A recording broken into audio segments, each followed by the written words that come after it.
going to press record here. You will be asked to opt in, and here we go. So this is our February intensive series on belonging. We are excited to have you here. Just to give you a little bit of background on Food Solutions New England, we are a part of the Sustainability Institute at the University of New Hampshire. And the Sustainability Institute was founded in 1997. And if you're not familiar with the University of New Hampshire, it is the land grant institution with an agriculture mission here in the state of New Hampshire. But Food Solutions New England comes through the Sustainability Institute because the way that sustainability is defined at UNH also includes food as one of the central areas of focus.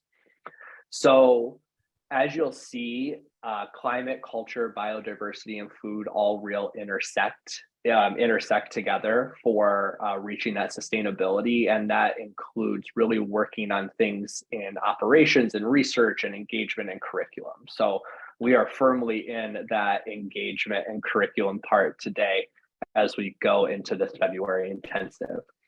Food Solutions New England in and of itself is a multiracial network made up of different folks and organizations and businesses and groups whose approaches and strategies really vary across the region, even as we work toward a common goal of building a just and sustainable and resilient food system that works for everyone. And FSNE is really grounded in that intersectional approach. And part of why we are calling you all together today is to really ground ourselves in thinking about what are we striving for? And belonging is going to be one of those key factors and one of those key narratives that we keep bringing up. And we encourage you to incorporate it to your work as well. At FSNE, our mission really is twofold. It's to unite around a shared set of values and to advance the New England Food Vision goals, which can be found at foodsolutionsne.org, and we'll put a link in the chat. You can see in that there is an executive summary, and the overarching idea of the New England Food Vision is that it will be possible for New England to produce up to 50% of its own food by 2060. So as a network, we're focused on really advancing that goal in all the many different ways and making sure that we're doing that in a just and equitable way as well. So that is really what is driving a lot of the work. As you'll see, FSNE, we really work to frame our work around 4 impact areas: network strengthening and movement weaving, equity, leadership, development and practice, strategic narrative and communications, and visionary policy coordination. And under each of these are a variety of activities. But as you'll see, the areas that this network is focused on are not just building physical infrastructure, such as processing plants and transportation systems, but on building a network infrastructure that focuses on relationships and building capacity for leadership and collaboration, and really striving towards alignment around shared messaging and policy, which is arguably just as important as that physical infrastructure as well. And with that being said, if you have any questions about FSNE, please feel free again to reach out to myself or Curtis. You can connect with us via the Zoom chat, or you can send us an email, or anybody else on the team. And if you're interested in learning more, we can point you to a plethora of resources.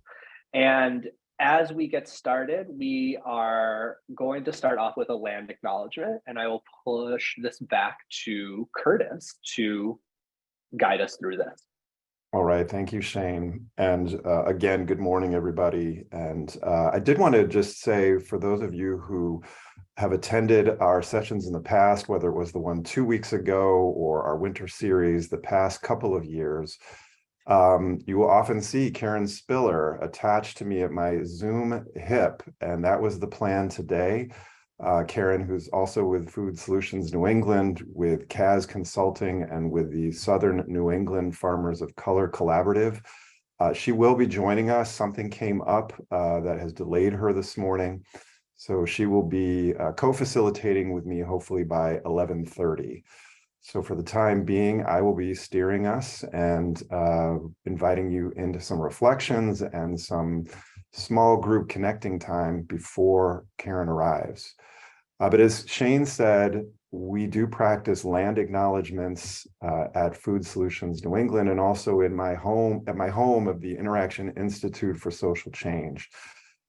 We like to do this for a number of different reasons: to acknowledge the political struggle of Indigenous peoples in asserting their sovereignty and treaty rights, which are ongoing, for all people to feel more connected to place. So this is indeed about honoring the land and place, and also to include Indigenous peoples and communities in the narrative of racial justice, equity, and power redistribution, which figures into the work both of the Interaction Institute for Social Change and also Food Solutions New England in terms of its vision and values. And so to get there today, Shane, if we could go the next slide, we think about doing land acknowledgements in different ways. Not sure if you all know the Center for Humans and Nature, but Robin Wall Kimmerer and a number of other Indigenous scientists, writers, and non-Indigenous scientists and writers have formed this. And it's a remarkable resource of writings, reflections. They recently produced this 5-volume kinship series. And thanks, yes, Bruce, it is really wonderful collection, touches on the themes of planet and place and people. It's right there stacked on my bedside table. And so we wanted to honor the voices of the Indigenous people who are still very much with us by sharing a couple of short videos. One features Robin Wall Kimmerer. I assume many of us may know of her at this point. She'll say a little bit more about herself and her role that plays into this theme of belonging. And then we'll hear in a short video from Enrique Salmon, who also is a part of the Center for Humans and Nature and featured in a number of these different volumes. So again, if you haven't checked out this series, it's beautiful, as are the other resources on their website. So I'm going to try and talk and navigate at the same time to find Robin Wall Kimmerer. This is actually a video that was done by the MacArthur Foundation as a result of her being given the MacArthur Genius Award, well merited. So I'm going to be looking at you, both Ben and Shane, to give me the heads up if the volume is good. Although I'm trained as a scientist, I am coming to understand that the greatest influence I can have is as a storyteller and as a writer. Sometimes people think that what I'm talking about is promoting Indigenous science over Western science. But what I'm really working toward is a relationship between them. It's this powerful invitation to look at the world through multiple streams of knowledge, not just one. Bonjour, Ani, Shabadaske Gish Kokwe Nadesh Mikas. My name is Robin Wall Kimmerer, and I'm a plant ecologist, educator, and a writer. Traditional ecological knowledge is both a way of knowing and a whole body of knowledge, of understanding the relationships in the living world. This is collective knowledge that has been generated over millennia. Remembering that there was a time in our history when traditional ecological knowledge was intentionally erased through assimilation of our children, I feel a deep responsibility to the restoration, revitalization, and carrying forward of our knowledge. These combined crises of biodiversity loss on the edge of climate catastrophe, they've all come because we treat the earth as if it were our property. So the covenant of reciprocity says that there is no ecological system on earth that can persist if all we do is take. We always have to replenish. I've heard our elders say that one of the reasons that our people held on to our traditional knowledge and teachings against all odds was that one day there would come a time when all of the world was in need of this wisdom. I think that time is now.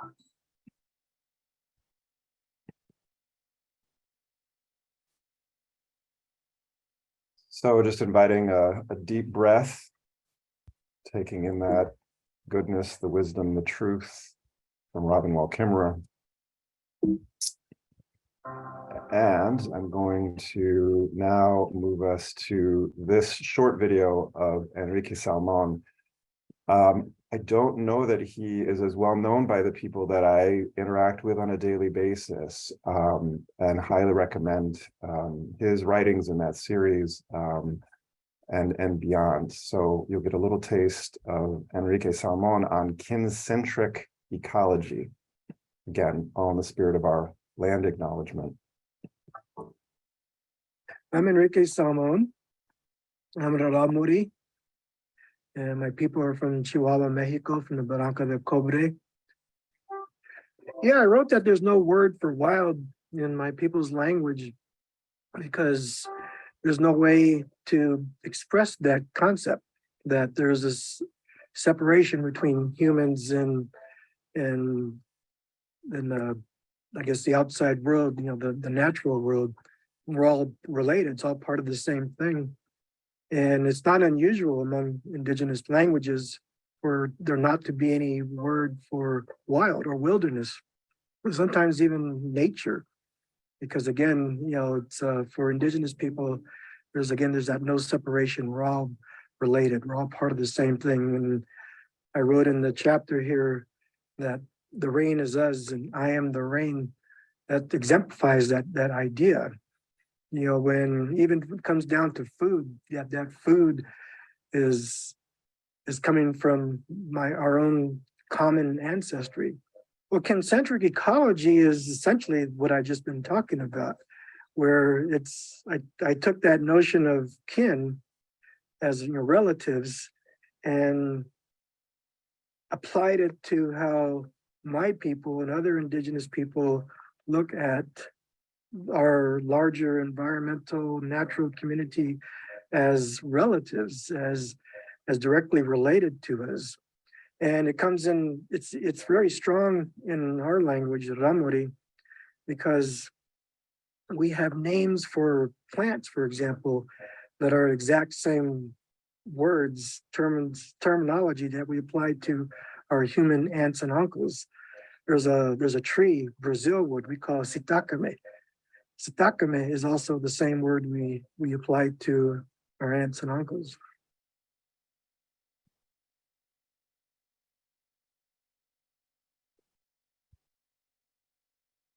So again, just inviting a breath to take in what Enrique Salmon shared about this idea of kin and kinship. And again, going to the Center for Humans and Nature, you'll find a lot more of this. Highly recommend it as we all try and figure out what it means to be in right relationship with our Mother Earth, with our history, with one another, whether we are indigenous or not. And with that, we wanted to move on to an offering, which typically Karen would do.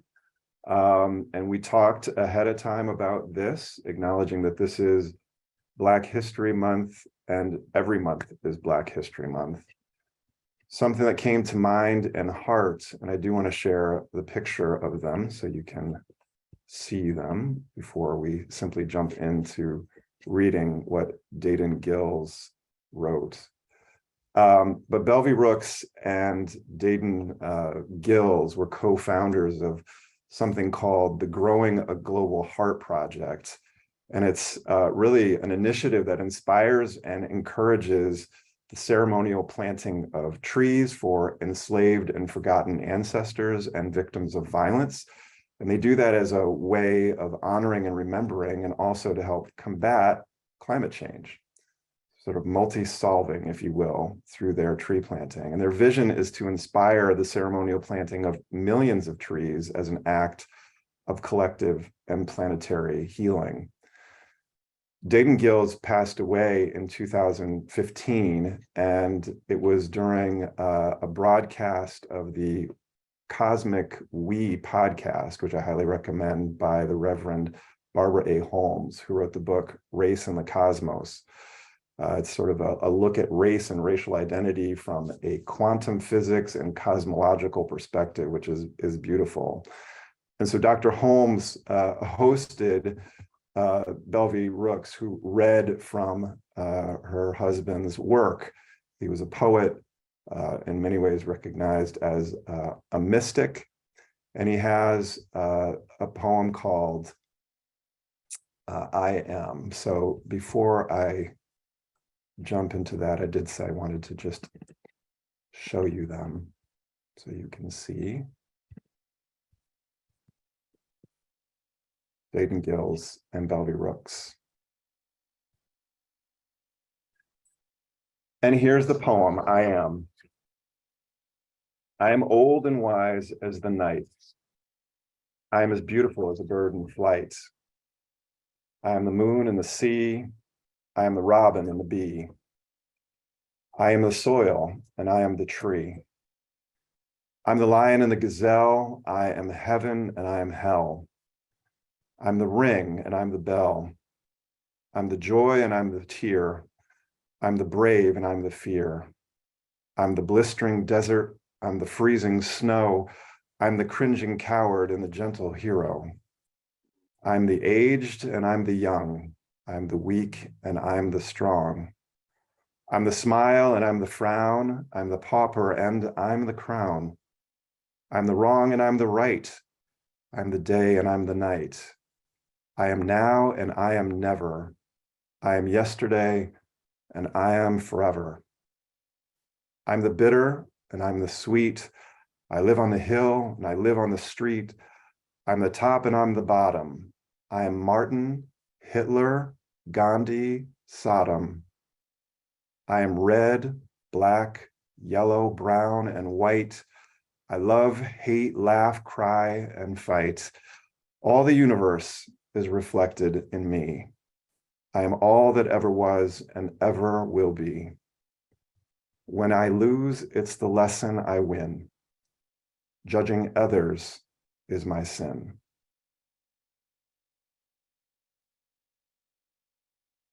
Dayton Gills, I Am, left us in 2015, but his spirit certainly lives on in his wife and in his beautiful work.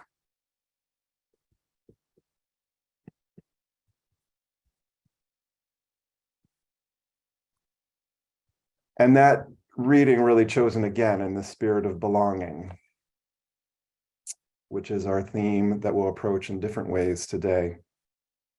We'll say a little bit more about how we do that, but not before doing one last exercise to sort of set and ground ourselves. And this again is something that we do at Food Solutions New England, believing that the work that we do is not just of the head, that this work is full-bodied. So it means belonging to our full selves, engaging our hearts, engaging our guts, appreciating some of the stretching I'm seeing out there. Yes, bringing our full bodies to this work. And so maybe in the spirit of what I saw happening, some of the stretching, inviting you, if it feels comfortable, to stand or get a little bit more centered in your seat. And I'm going to invite you into something we call the core exercise from the center.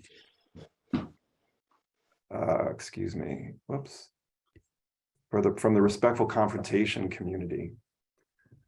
So we invite you just to stand or to sit with your spine straight but not rigid. If you'd like to turn off your camera and do this, if it isn't already off, feel free to do that. We just invite you to pay attention to your jaw, your shoulders, and your belly in such a way that they're relaxed. So straight spine, not rigid, with a little flexibility. Just notice your jaw, your shoulders, your belly, and see if you can't just relax those. Take a breath to relax them.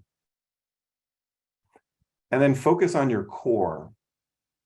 In the respectful confrontation community, we draw from the wisdom of Chinese traditional medicine and identify this spot in your lower belly. So it's about 3 fingers width below your belly button and about 1/3 of the way into your body from the front. We identify this as your center of personal power, of gut wisdom, of presence, of awareness and of deeper listening. So from your center, as you become aware of your center, breathing into that spot, in through your nose and out through your mouth. So you breathe into your center. From your center, become aware of your feet and perhaps your lower body if you're sitting or sitting on the ground. Continuing to breathe into your center, feel the stability of the ground, allowing your nervous system to register, to recognize that you are supported and that you're connected. You're connected to the earth, you're connected to the floor, you're connected to the ground. So let yourself be held by that fact and that reality. And continuing to breathe into your center, become aware of the middle of your chest or your heart center. And this is where we access the power of our heart, of our energetic, spiritual heart. Compassion, courage, and connection. So with this awareness from our center, of our feet on the ground, of our core, and of our heart, inviting you to take a slow, deep breath in through your nose and hold for a moment. And then let the breath spill out of your mouth with no effort. And just pay attention to what's going on in your body, sensations. Not labeling anything as good or bad, but just what's happening in your body. Again, breathe in through your nose, aware of your feet, your core, your heart. Hold for a second. And release. And as you release, just notice any emotions you may have. Maybe multiple emotions. And again, not labeling anything as good or bad, but just noticing. And a third time, breathing in through our nose, aware of our center, our feet, our heart. Hold that breath again for a few seconds and release. And just pay attention to any thoughts you may have. Not so much what the thoughts are, but the quality of your thoughts. And then just continue to breathe and notice how this cycle of breathing, holding, and releasing affects your heart rate, the depth of your breath, your inner state, and your connection with yourself.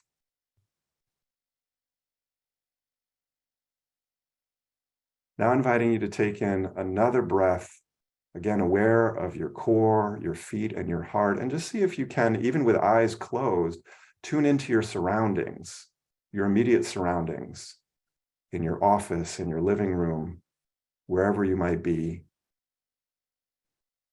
And as you breathe in, just see if you can sense how your surroundings are influencing you and you might be influencing your surroundings. Just being curious. And then this time, another breath in, aware of your core, your feet, and your heart, and bring your awareness to others on this Zoom call. Some you may know, some you may not. Even in this electronic space, see if you can sense how others might be influencing you and you might be influencing them. It all connects. We invite you to take another deep breath in. Pay attention to your core, your feet, your heart. Bring your attention back inside your body and just see what, if anything, has shifted.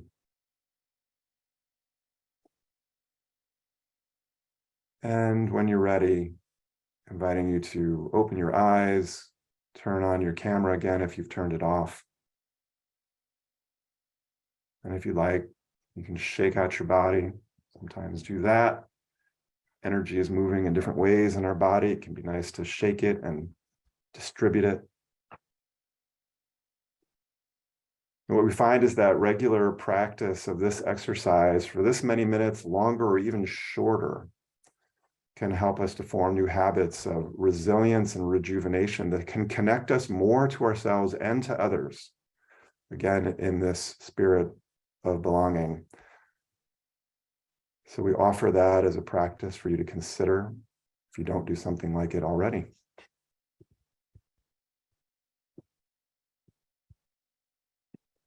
And with that grounding, we'll go ahead and say a little bit more about where we're going today.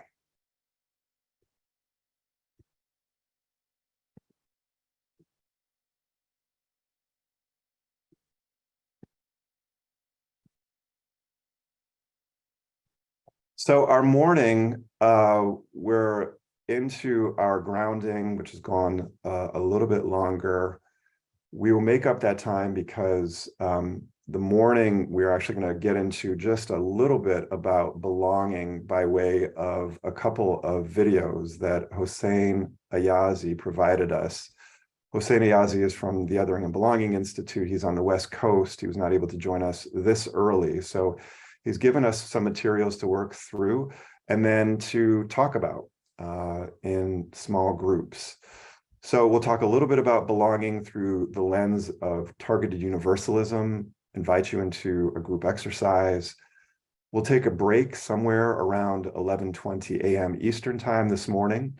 And then we'll talk a little bit more about belonging through this lens of the circle of human concern, which is something that John Powell of the Othering and Belonging Institute is talking more and more about. And then another opportunity for you to break out and be with some colleagues. And both of those breakout sections, we're going to be inviting you into an exercise of cultivating a sense of belonging. And then we'll close out by about 12:30. This does not reflect the lunch break that will happen at 1:30. It's from 12:30 until 1:30. At 1:30, we will pick up with Hossein joining us, and we'll start getting deeper into the political and the policy realm of advancing belonging in food systems and beyond.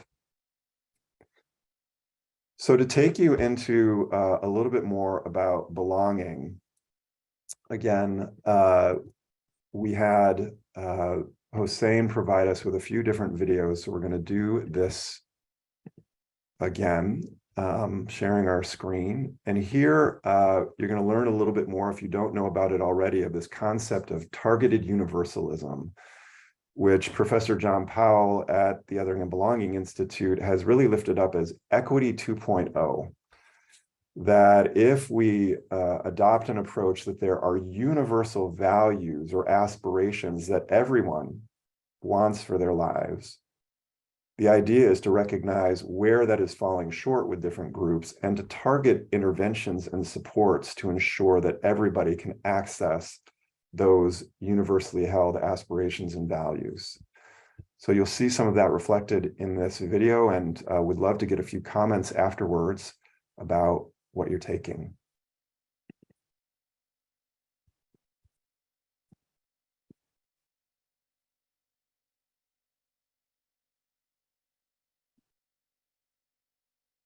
What is the most effective and sustainable policy response to problems in our society?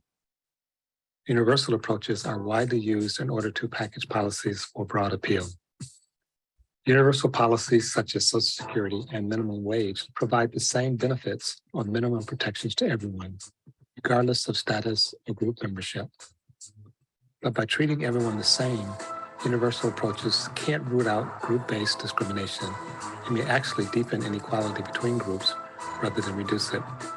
And by providing benefits or protections to everyone, resources that could be targeted to groups worse off instead flow to those who are better off. In contrast to universalism, targeted approaches are commonly used. Targeted policies provide benefits or protections based on group membership or status. SNAP, the food stamp program, conditions benefits on income level. The Americans with Disabilities Act requires public accessibility for disabled groups. And affirmative action focuses on historically disadvantaged groups. Targeted approaches are vulnerable to the critique that they unfairly favor constituent groups over the public good by directing resources to marginalized groups who are already subjected to unfair stereotypes. But universal and targeted approaches are false choices. There is a third way, targeted universalism. Targeted universalism means setting universal goals that can be achieved through targeted approaches. This approach targets the various needs of each group while reminding us that we are all part of the same social fabric. This can be accomplished by following 5 steps. First, set a universal goal. For example, 100% proficiency in 8th grade math. Second, measure how the overall population fares relative to the universal goal. In this example, we might discover that only 80% of 8th graders are proficient in 8th grade math. Third, measure the performance of population segments relative to the universal goal. So although 80% of all 8th graders are proficient, we might find that only 70% of Latinx students are proficient. Fourth, understand how structures and other factors support or impede groups' progress toward the universal goal. For our Latinx students, classroom instruction materials and lessons designed for English speakers may impede learning, including math proficiency. Finally, implement targeted strategies so that each and every group can achieve the universal goal based upon their needs and circumstances.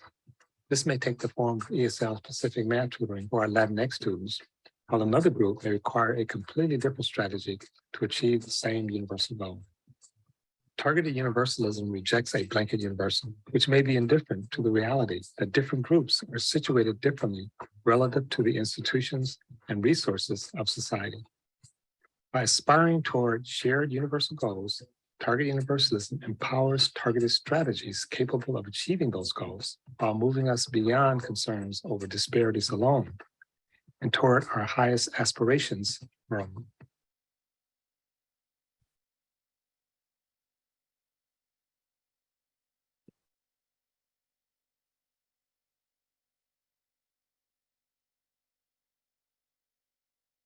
So that gives you a sense of the point of departure for the Othering and Belonging Institute when they talk about what is key to belonging. And it really begins with this idea that there are these universal targets that tell us whether somebody belongs or is othered. It can be experienced in very personal ways. It can be experienced in very political, economic ways as well. So we're going to be getting deeper into that conversation, and we'll whet appetites a little bit more with another short video later that Hossein had suggested around the circle of human concern as it relates to public and private spaces and corporate spaces, which is very provocative. But wanted to give you all a chance not just to listen, but to meet each other. And so to that end, wanted to invite you into an exercise where you will practice a little bit of resonating with one another.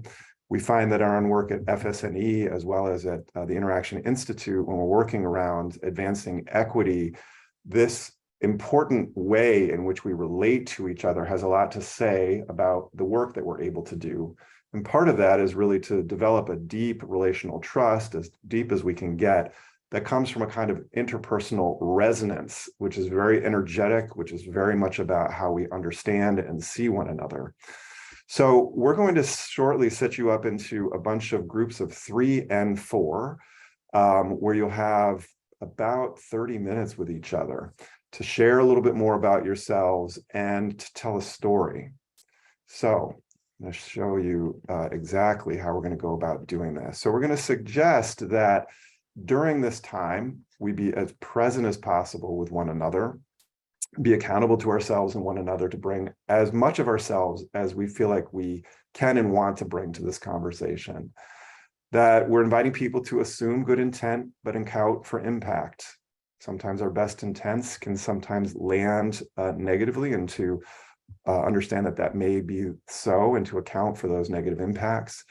To lead with curiosity in these conversations, to be just fundamentally respectful of diverse lived and learned experiences, and to practice grace and gratitude, which is one that Karen is always quick to put on our list. So with these community working agreements in mind, we're going to invite you in your groups of 3 to 4 to take turns sharing and receiving resonance. What we mean by that is you'll all have a chance to tell a story while someone else or your partners feed back what resonated with them.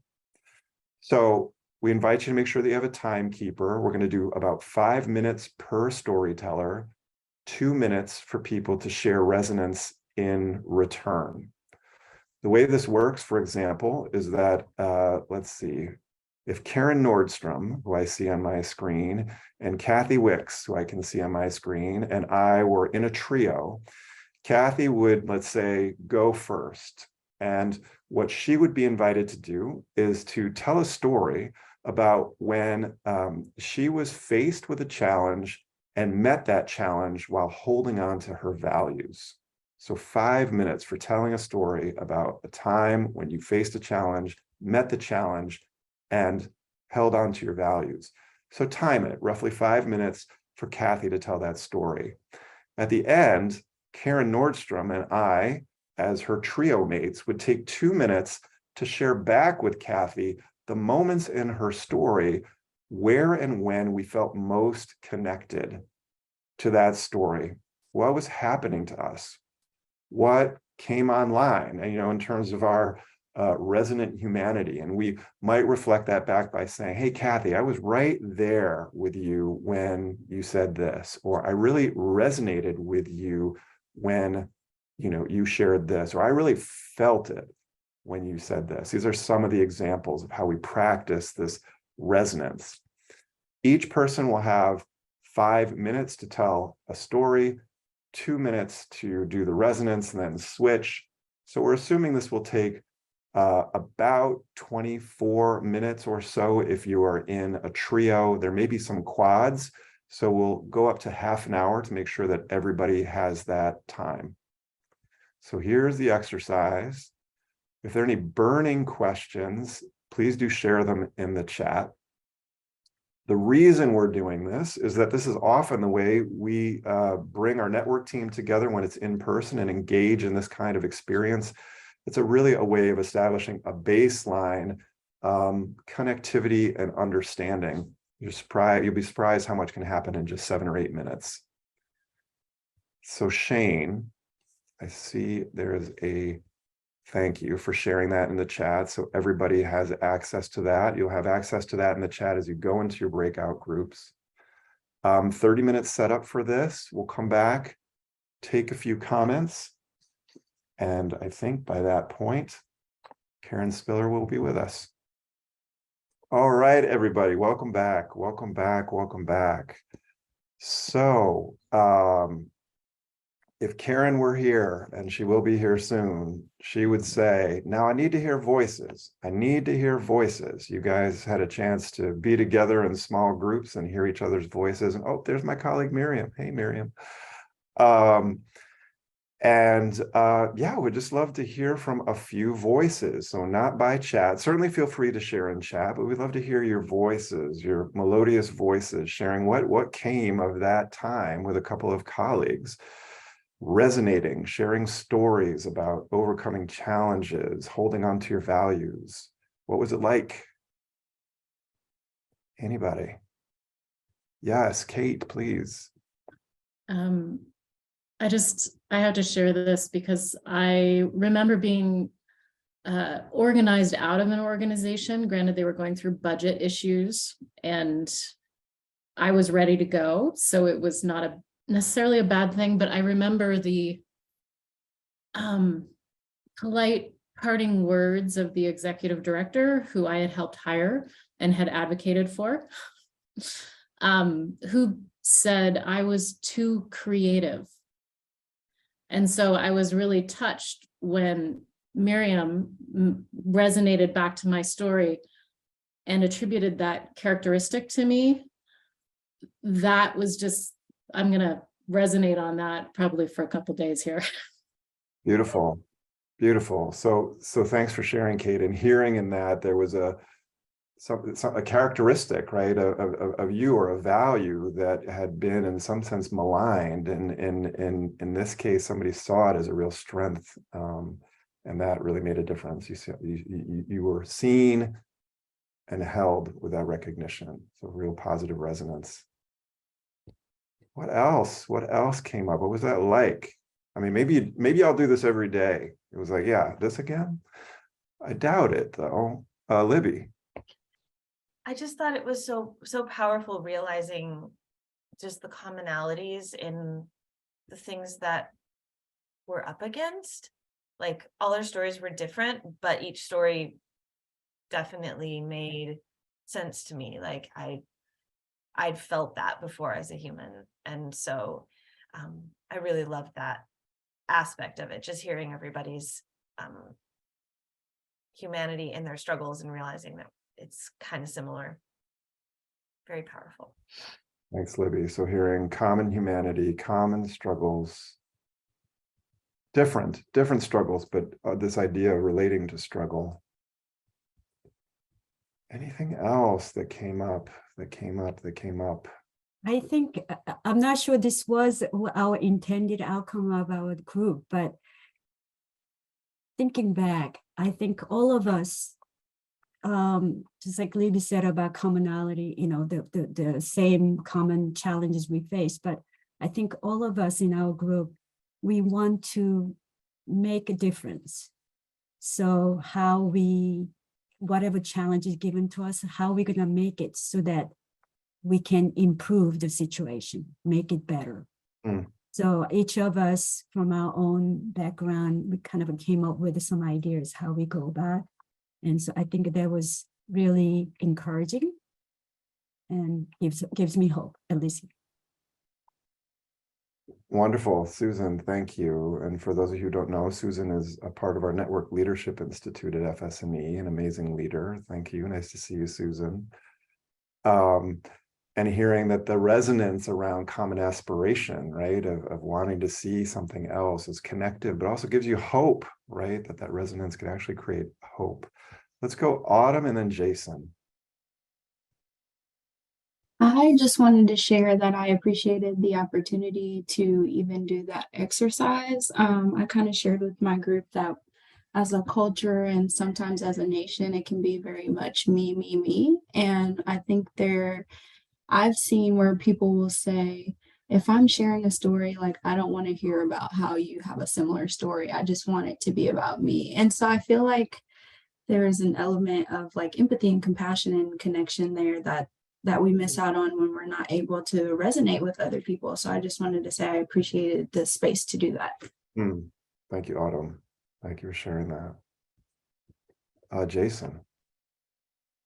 Yeah, I just wanted to say, Mashonda and Nat both told these stories that while I was listening to them, they're telling you stories of being able to access courage in these moments and be able to access this like maturity and decision-making process that I just found myself really admiring them, and kind of like part of, as I went through their story, was like wishing and hoping that I would have somebody like them with me if I ever had to make a decision like that in my life or was confronted with those same things. And I came away from it really admiring both of them, but also thinking about the fact that all these other stories were being told. And I just want to like do this all the time now. I just want to like hear little stories of people's like challenges in their lives, because it was really wonderful. And they both displayed like really just wonderful humanity and maturity. Beautiful. Thanks, Jason. Thanks for all that you've shared, those who've shared, and certainly we know that a lot happens in those groups generally when we introduce this exercise. And I wanted to just reference, for those of you who weren't with us 2 weeks ago, with our friends from the Full Frame Initiative, which does amazing work around well-being, not wellness, well-being, and well-being understood as a structural social phenomenon. It's not just an individualistic thing. And what they say repeatedly is that we are all wired for well-being. We all naturally seek out well-being, and we all, to some degree, have to do workarounds to get there. And there are some who have to do many, many more workarounds, right? Given the inequities, given oppression and the like. So the same goes true with belonging, right? Belonging is this natural thing that we like to feel seen, heard, respected, and know that there is something or a group that to which we belong, and we don't always have that kind of access, and it can be very inequitably distributed. So we don't want to lose sight of that, and we will get there. And this morning, again, is really about getting this into our nervous systems, how important belonging can be. Is the opportunity agenda, we'll share a link for their work, talks about that often in conversations about race, racism, and justice, it's good to focus first on what we all hold in common. And that is what John Powell was speaking to with respect to targeted universalism, and then show that there are some that are falling short and act on our compassion to make sure that that is not so. So we'll say more about that in another round. Let's go ahead and take a break. Well, welcome back, everybody. We are going to forge ahead with the next part of our morning's agenda, and I wanted to welcome in my colleague, my co-facilitator, my comrade, my co-Michigan person, Karen Spiller. For those of you who don't know her, well, Karen, you want to just take it from there and say a little, introduce yourself? Well, absolutely, Curtis. Thank you, thank you, thank you. And thank you, Curtis, for the introduction of all of that.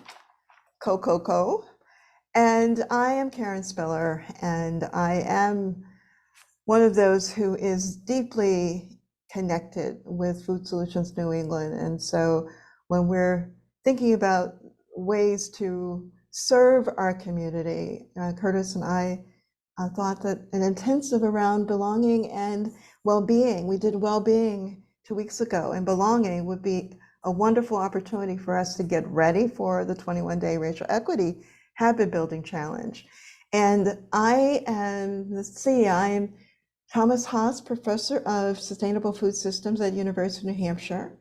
And this morning, right now I am on campus in Durham. The Paul College of Business and Economics was hosting its first Diversity, Equity, Inclusion Conference. And I was invited to be a part of the community impact section. So here I had a chance to bring in the 21-day challenge for those who have not yet taken it. It's one of those things that as we do it nationally, I was able to bring it into the campus, and it shows up in a variety of ways of peer-led dialogues, of library doing curating of different resources. We have students contributing to the challenge with their research, creating factoids. Did you know? And I think most importantly, we have the dining hall, which is really intentionally lifting up 21 days by having equity in food showing up as the locally sourced menu, as well as equity aligned vendors. So today was an opportunity to speak about the racial equity food system work they do at Food Solutions New England, and weave it in here at the university level. So I'm really excited to be with you all as we continue this journey of well-being 2 weeks ago and belonging today, as we continue to build our skill and will on, and I always say, creating something different. So it's an honor and a blessing to be with you. Looking forward to the rest of the day. Thanks, Karen. So we're going to continue our journey now. I'm going to go ahead and just cue up this video, a second video that Hossein Ayazi from the Othering and Belonging Institute thought would be good for us to watch collectively before his arrival with us this afternoon. So the first one that we watched was focused on this idea of targeted universalism. So Equity 2.0 framed up as not just simply holding up something as universalist, with failing to understand the disparities and differences, and not something that just focuses on targeted solutions without recognizing that there is something universal that we may all aspire to, but bringing those two together as being an important strategy for advancing belonging in all kinds of systems. Again, we will get into more of the political policy realm of this with Hossein this afternoon. But this video raises up this theme of the circle of human concern. And I had a chance to see John Powell give this presentation in person. He's just such a brilliant thinker about so many things, and kind of breaking down not just what is public space and private space, but what is privatized private space with corporations creeping into the picture, and what that does for all of us in our sense of whether we belong or not, and especially for those who continuously fall through the cracks. So you'll see a little bit more about that in this video. Again, all of these videos can be found on the Othering and Belonging Institute website at the University of California-Berkeley. So we'll show this, and Karen's going to entertain some of your reactions, questions, comments. Here we go with the Circle of Human Concern, narrated by Professor John Powell. Who belongs within the circle of human concern? In a democracy, belonging is the most important endowment we share with one another. Only those who fully belong may select who belongs, may participate to define the rights of members and which needs must be met by the community. This happens in public space, which is a space of collective action, government activity, and open places where everyone is welcome, such as parks, libraries, and roads, or the marketplace of ideas. It also includes public services such as the police and fire departments, schools, and universities. On the other hand, we live much of our lives within private spaces, where we enjoy protections from government interference and surveillance. Private space, including our homes, places of worship, is a space of personal liberty, retreat, and personal conscience. But the distinction between public and private masks meaningful differences between private actors in our society. Corporations have smuggled themselves into the private sphere and claim the same rights as ordinary people, such as freedom of speech, lobbying, and campaign contributions. By clothing themselves within private space, they concentrate wealth and influence in ways that distort our democracy and harm our environment. They argue that any laws or regulations to help people and to curb their behavior also threaten small businesses, private citizens, and individual liberty. Corporate space should not be mistaken for private space. Misaligned corporate space threatens both public and private space. Within this space, corporations gather and manipulate information about us and limit our ability to organize and control them. As the corporate sphere expands, private space shrinks, public space is diminished, and real people are pushed outside the circle of human concern. When this happens, people fall into a fourth sphere, non-public, non-private space, where the most marginal in our society live, people who enjoy neither the rights of public space nor the benefits of private space. Historically, women and slaves were denied access to public rights. They couldn't vote, run for office, serve on juries, or in many cases own property. Nor did they have the private space to retreat to, free from surveillance or harassment. Before the American with Disabilities Act, people with disabilities also had limited access to public space and private space. Today, this non-public, non-private space includes undocumented immigrants, ex-offenders, the homeless, and extremely poor, and many more. These people not only lack access to public or private space, but too often we don't see them as part of we the people, as inside our circle of human concern. We see them as the other, those who do not belong, even as we insist corporations are people who do belong.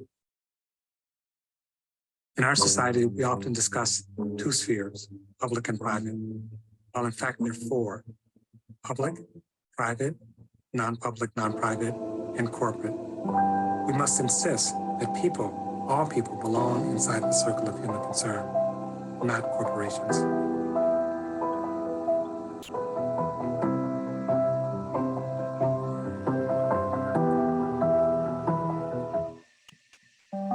Who belongs?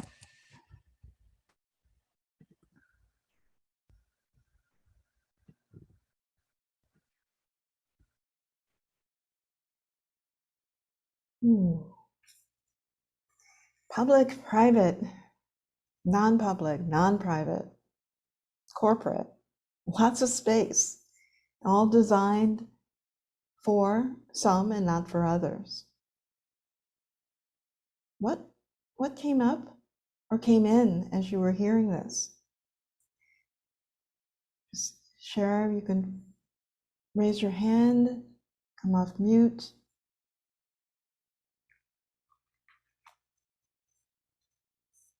Just wanted a moment of, well, maybe it's a moment of reflection quietly in your head, and then share with the group.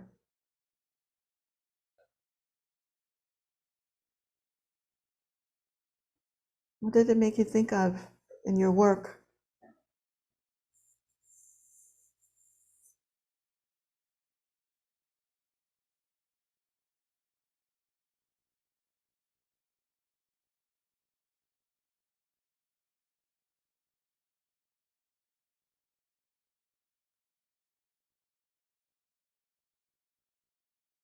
Curtis, I know I'm just coming into our group.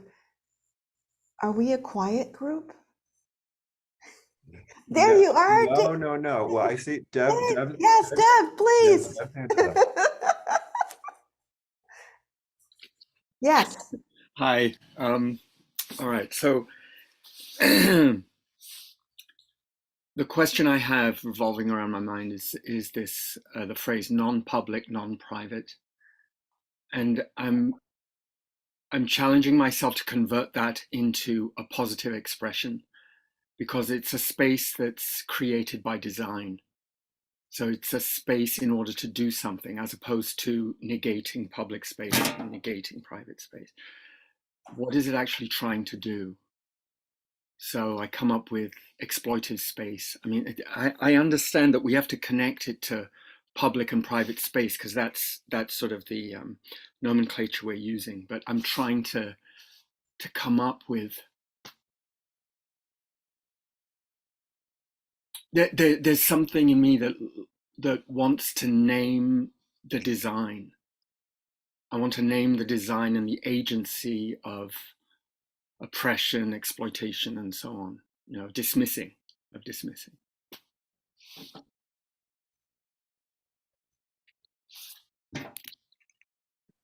Deb, thank you for offering that.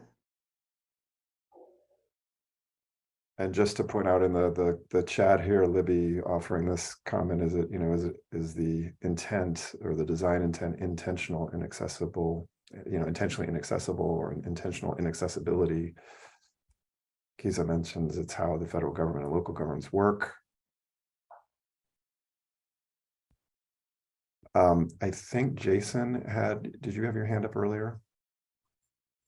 I did, but it was just to volunteer some silence breaking. I'm definitely comfortable just listening if others want to share.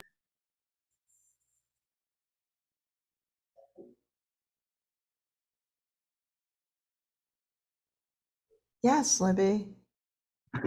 Well, it really resonates for me and gives me something to think about, because I work for local city government and I manage a small neighborhood park that has a nature center and wildlife habitat and riparian habitat and wetlands. And it's kind of important to think about, even though it is a public space, who is it being managed for, right? Who gets the privilege of accessing these wildlands? Oh, heck yeah, Cassidy. Anyway, saw that in the chat. And I think that it is particularly managed with the intention to be accessible to some people and not others. And I think, yeah, I'm just grappling with that, like how to make what we call public more accessible and benefit more people. And also to consider the wildlife that use the park as an entity or a group of entities that we also have to have a lens for, because it's a space that's public and it's also a space that's maintained for wildlife. So I want to use that lens on it as well. Thank you, Libby. Catherine. Thank you so much. And when Libby was speaking, it's something that she said really brought something to mind, which was in terms of the accessibility of public spaces. I often think about what is the quality as well. So while there may be accessibility, the quality, there's such inequity in quality in so many of our public spaces. And it's, I think when we think of those structural drivers of health and structural drivers of well-being, it's just embedded in so many of our communities. It's we just see, I mean, even if you just drive through some, cities, and then you go into sort of the more affluent urban suburban areas, you just see the difference in the playgrounds. I'm just using that as an example, but difference in walkable spaces, safety issues, is there proper lighting? And there's a profound inequity in between many cities and many of the more affluent areas, and it's really upsetting, because it just seems really unfair that just because of where you live, you should have lesser. And I think it gets back to I think it was in the chat, and maybe it was Libby who said this, that it really is by, or I'm not sure who said it in the chat, but really it is by design. And I think that's really concerning as well. Yes. Absolutely.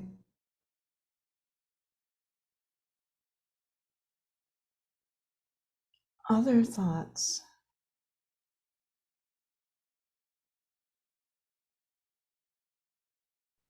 Looks like Susan has her hand up. Susan, please.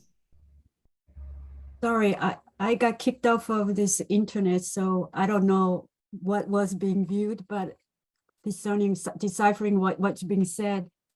I don't know how many of you have seen this 17-minute video is called Segregation by Design by, what's his name? Robert? Was it Robert or no? Richard Rothsteiner is, and it just addresses exactly that, who is intentional inaccessibility. I think that's what Libby was asking about it. And the sad part, I'm not sure it's a sad part, more like reality is these people who are living in this front line is that they don't even realize their entitlement to environmental amenities are denied. So sometimes it's just kind of peeling off, making more transparent. I think that is very important, because when we have anything with systematic imposing, we always use this approach that isolate everyone so that nobody has the whole picture of what goes on. So it's kind of a divide and conquer attitude. So I hope I'm in line of what's being said in the video. So that's what I'm guessing. No, Susan, thank you. Certainly, when you brought in segregation by design, it is speaking to what we saw and what you're hearing that came in for people. Okay. So it was important for, we always like to bring different ways of experiencing these knowings. And so the video was a way, just like the video this earlier today, as a way to begin the thinking and reflection, and then we'll continue to have conversation around, again, these intentionally designed ways of othering. And certainly when we're doing that, we want to move towards belonging as the antidote, the something different.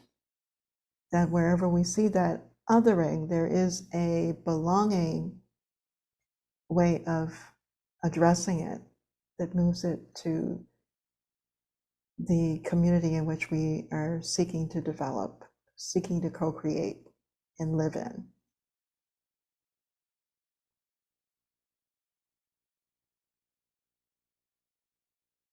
So Curtis. Yes, so I know there were a couple of other people that had their hands up, and we wanted to give people one more opportunity to be in small groups. And since Dev introduced this this word design, it's very appropriate given what we'd like to do next. So we, in our work at Food Solutions New England, are very intentional about design and thinking about how we design everything from how we have conversations to decision making to organizations to networks. And there's nothing that is value-less, and to think about then the values that we lead with in our design and how that leads to belonging or othering, right, for certain groups. And so two of the resources we wanted to let you know about, if you don't know about them already, that we've been bringing into our Food Solutions New England Network Leadership Institute are the facilitation series from Emergent Strategy, Adrienne Marie Brown and colleagues. So I assume most people must know Emergent Strategy is the book, and there have been other books that have come since, and I assume will continue to come. Our Network Leadership Institute cohort each received a copy of this book, Holding Change, The Way of Emergent Strategy, Facilitation, and Mediation, which is really meant to bring a whole systems and equitable approach to doing facilitation, design, and having conversations. And then certainly Liberating Structures, which you can go to. The Liberating Structures website has some wonderful group processes that are meant to help liberate us from these stifling structures that don't allow creativity. That word came up earlier: belonging, connection, thriving, mutual thriving. So we actually wanted to pull from one of those liberating structures for our next exercise that Karen's going to introduce. And I think actually, Karen, the groups should be more 3 to 4 given the time that we have left. Mm-hmm. And probably just 5 minutes per storyteller.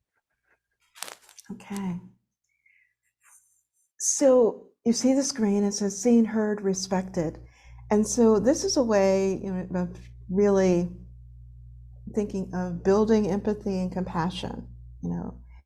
It does this way of storytelling and telling our story. And we want to think about it as a time when you felt seen and respected, and what was happening when you felt seen and heard and respected. We find that that's a way for us actually to pull that memory forward. It certainly could be that memory that is fueling us in the times that we feel othered, but it is an opportunity for us to spend time with others, sharing that. And as it's designed here, we're going to have 3 to 4 people and 5 minutes, and you should tell your story. The others in the group intently listen,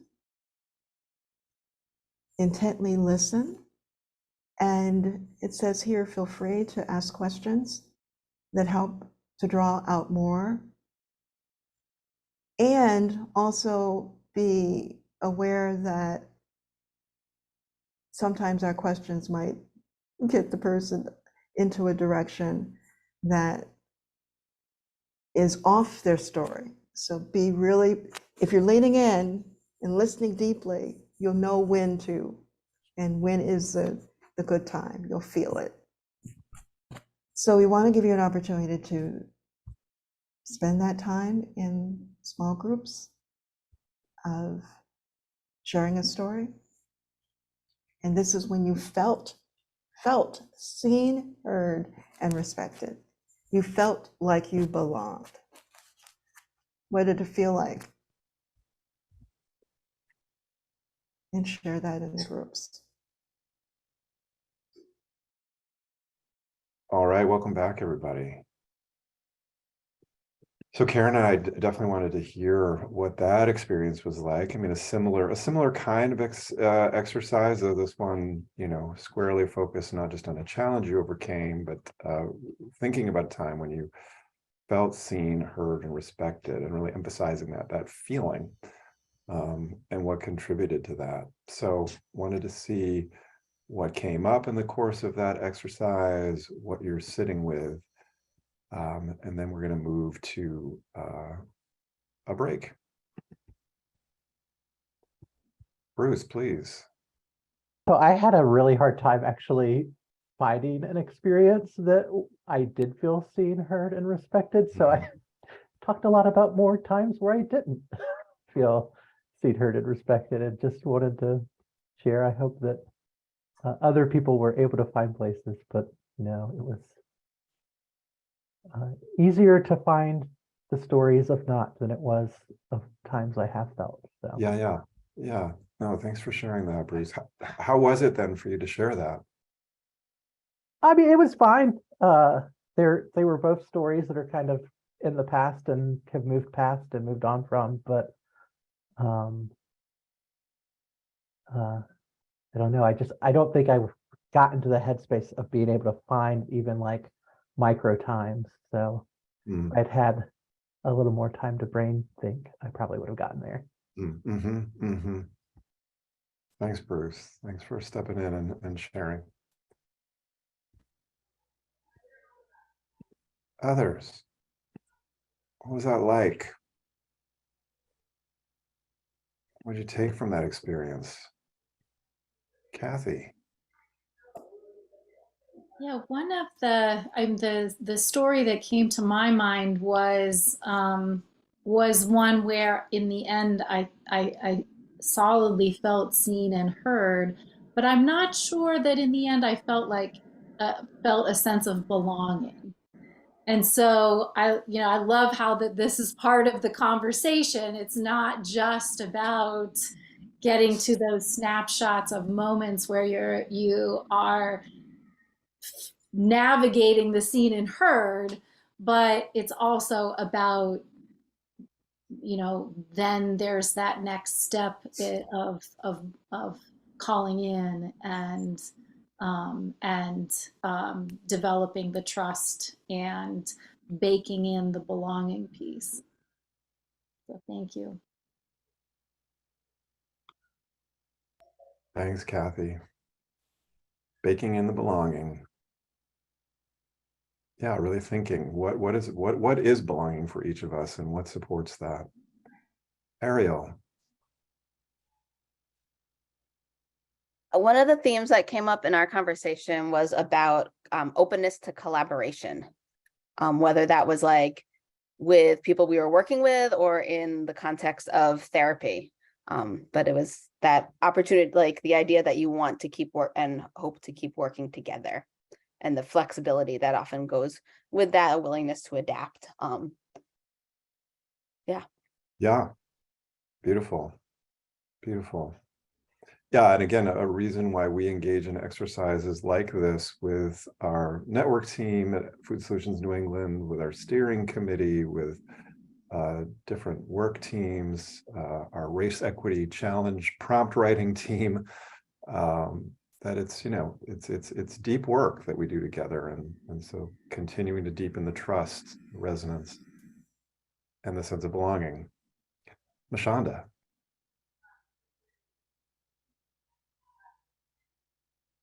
So I was in another amazing group. I feel like this was my day for groups because sometimes it can be sketch.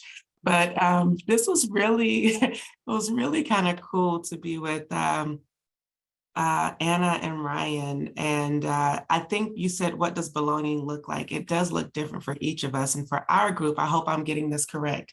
It was creating with others in mind.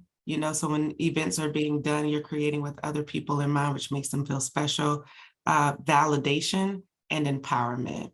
And that's kind of what our group as a good summation. But if I got that wrong, just shout out. Let me know.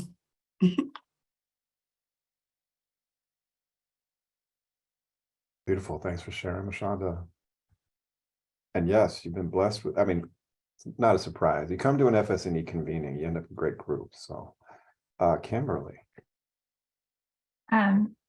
Creativity also came up for our group. I was with Monica and Kisa, and Kisa said something that culture fertilizes culture, and I wrote it down, and how important it is to keep in mind the spaces that we have, and like how to foster creativity, and not just foster it, but actually encourage it, make space for it, make it feel welcome, and that sense of belonging for creativity, and how a lot of the structures of our systems actually kind of tend to like push that to the outskirts. But just think, I'm gonna like think about that phrase, culture fertilizing culture, for a while, I think. Beautiful. Thank you. Well, we'll continue these conversations after we take a break. I'm going to turn it over to Karen just to wrap us for this morning, say a little bit more about our break, and then what we'll be doing this afternoon. Thanks, Curtis. I really appreciate the awareness or acknowledging that sometimes it is hard to identify where we have been heard and where we felt we've been seen. So I appreciate that offering in the very beginning. So thank you for that. So we will take a break. Nourishment is always important. So we hope that you have something to fuel you during our time.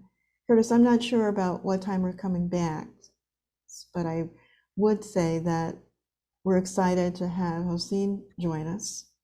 So we've been doing some preamble with videos from Othering and Belonging. We'll actually have him with us this afternoon, and just going deeper in those ways of understanding. And certainly you know what it looks like and feels like when we are othered, but we really are getting into what it looks like and feels like for belonging, so we can build skill and be able to incorporate that, weave that through, fertilize it as a culture, as was just shared.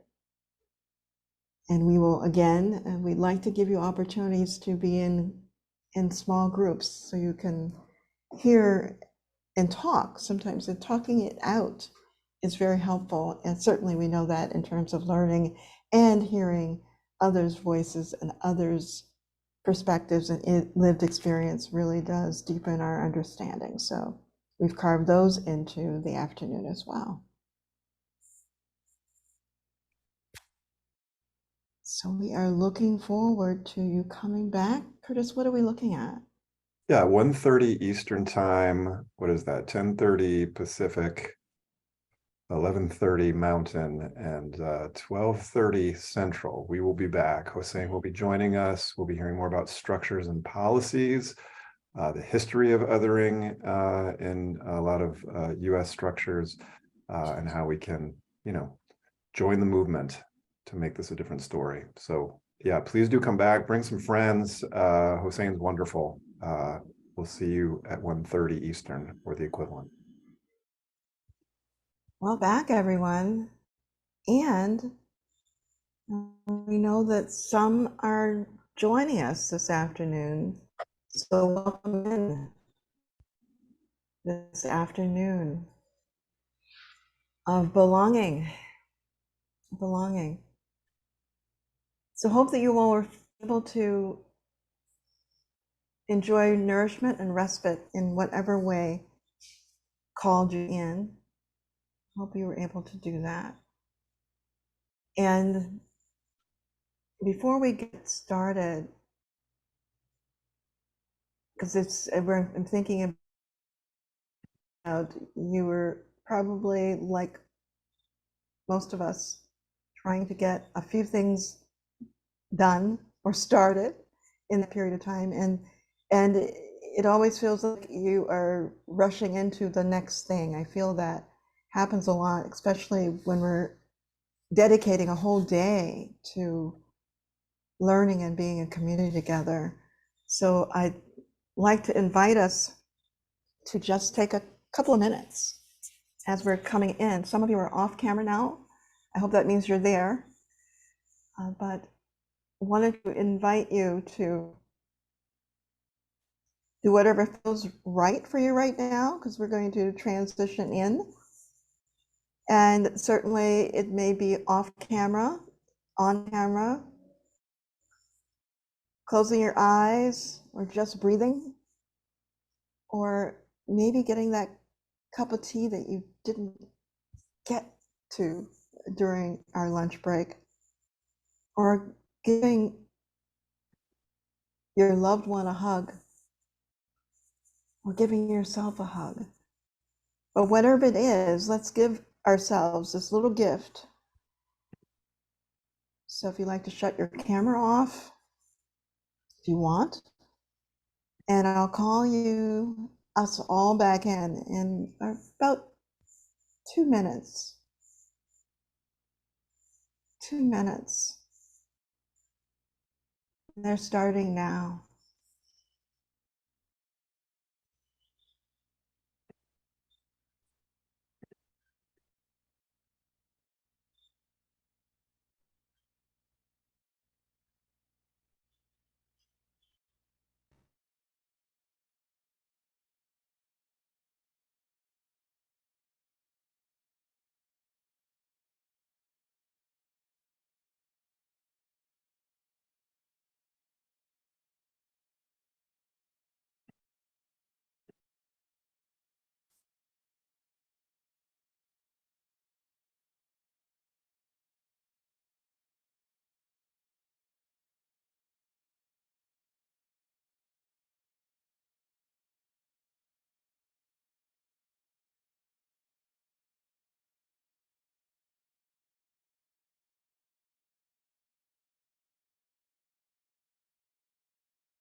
Okay. Welcome back. Welcome back.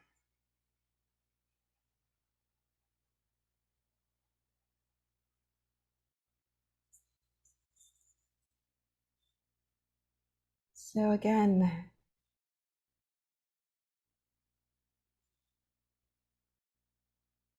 we're going to the agenda for this afternoon. Going to spend time on understanding what othering and belonging is. We're going to do the breakouts, allowing for deeper reflection and on the principles and practices shared by Hossein. And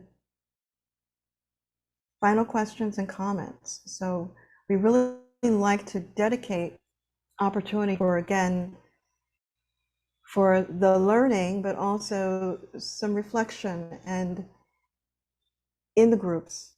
So you're actually in community with others as you are reflecting and digesting and thinking about how what you're hearing connects to your work, your life, and how you may use it.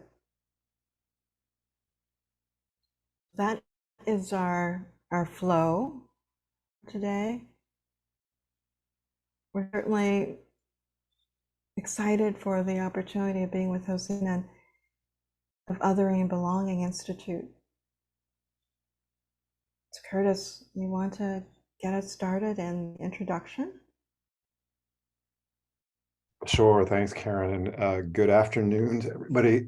Excuse me, who's on the west and the east and the central time zones, and I guess it's still late morning for the rest, including or mid morning for our guest Hossein Ayazi, who I do want to take a moment to introduce. And I wanted to also point out that we have with us our co-guides from 2 weeks ago. Lotus, I see you there. And Tanya Tucker is here as well from the Full Frame Initiative, who took us into a wonderful discussion about well-being and its different domains and as it applies to equity and justice. And I'm seeing Tanya and Hossein next to each other. Your boxes are next to each other. So I am now officially connecting y'all. You all must connect. It's just like Wonder Twin powers activate between OBI and FFI. So we will make sure that happens through the course of today, bridging these conversations about well-being and belonging, but then hopefully also bringing OBI and FFI together more formally, given the wonderful work you do in the world. I did want to give also just a little bit of the backstory to how we got here with Othering and Belonging Institute. A number of years ago, a few of us went to the last conference that John Powell, now at UC Berkeley, convened while he was still at Ohio State with the Kirwan Institute.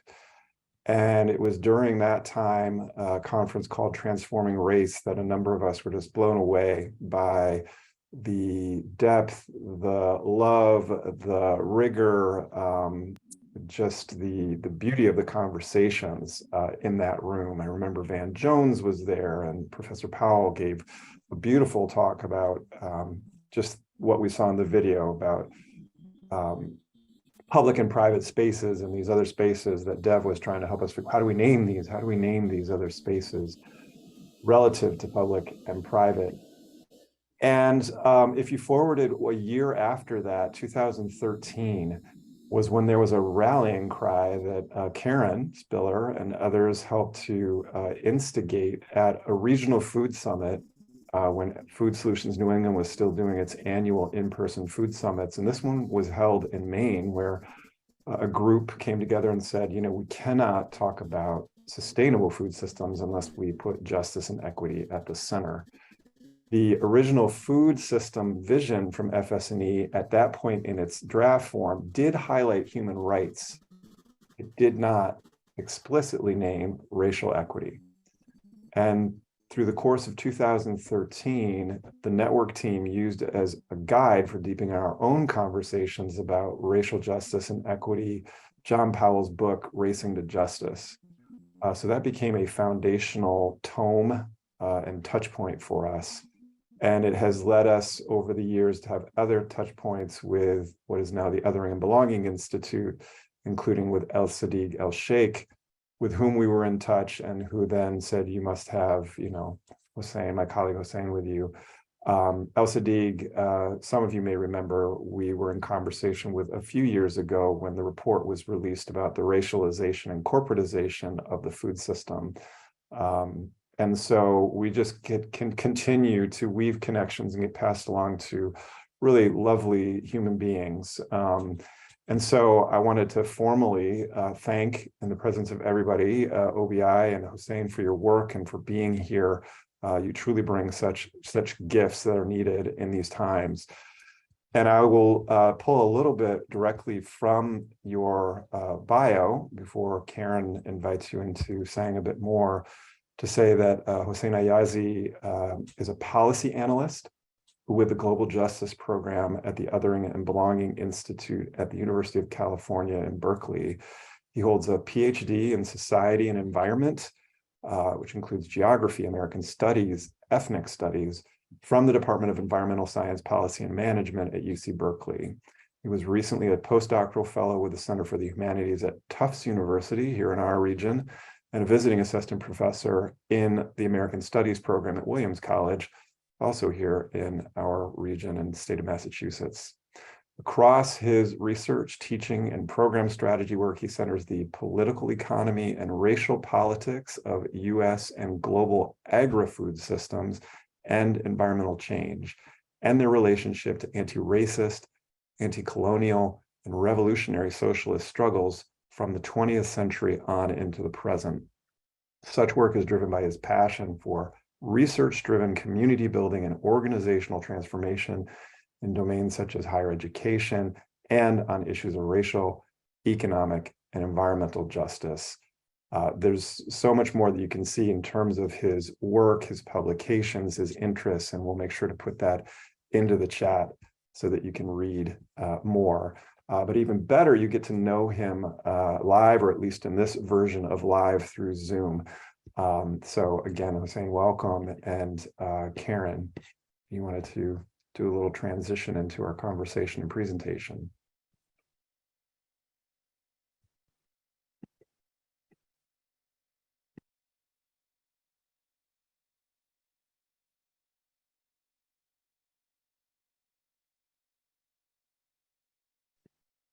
Did we lose Karen? No, I'm looking for Karen.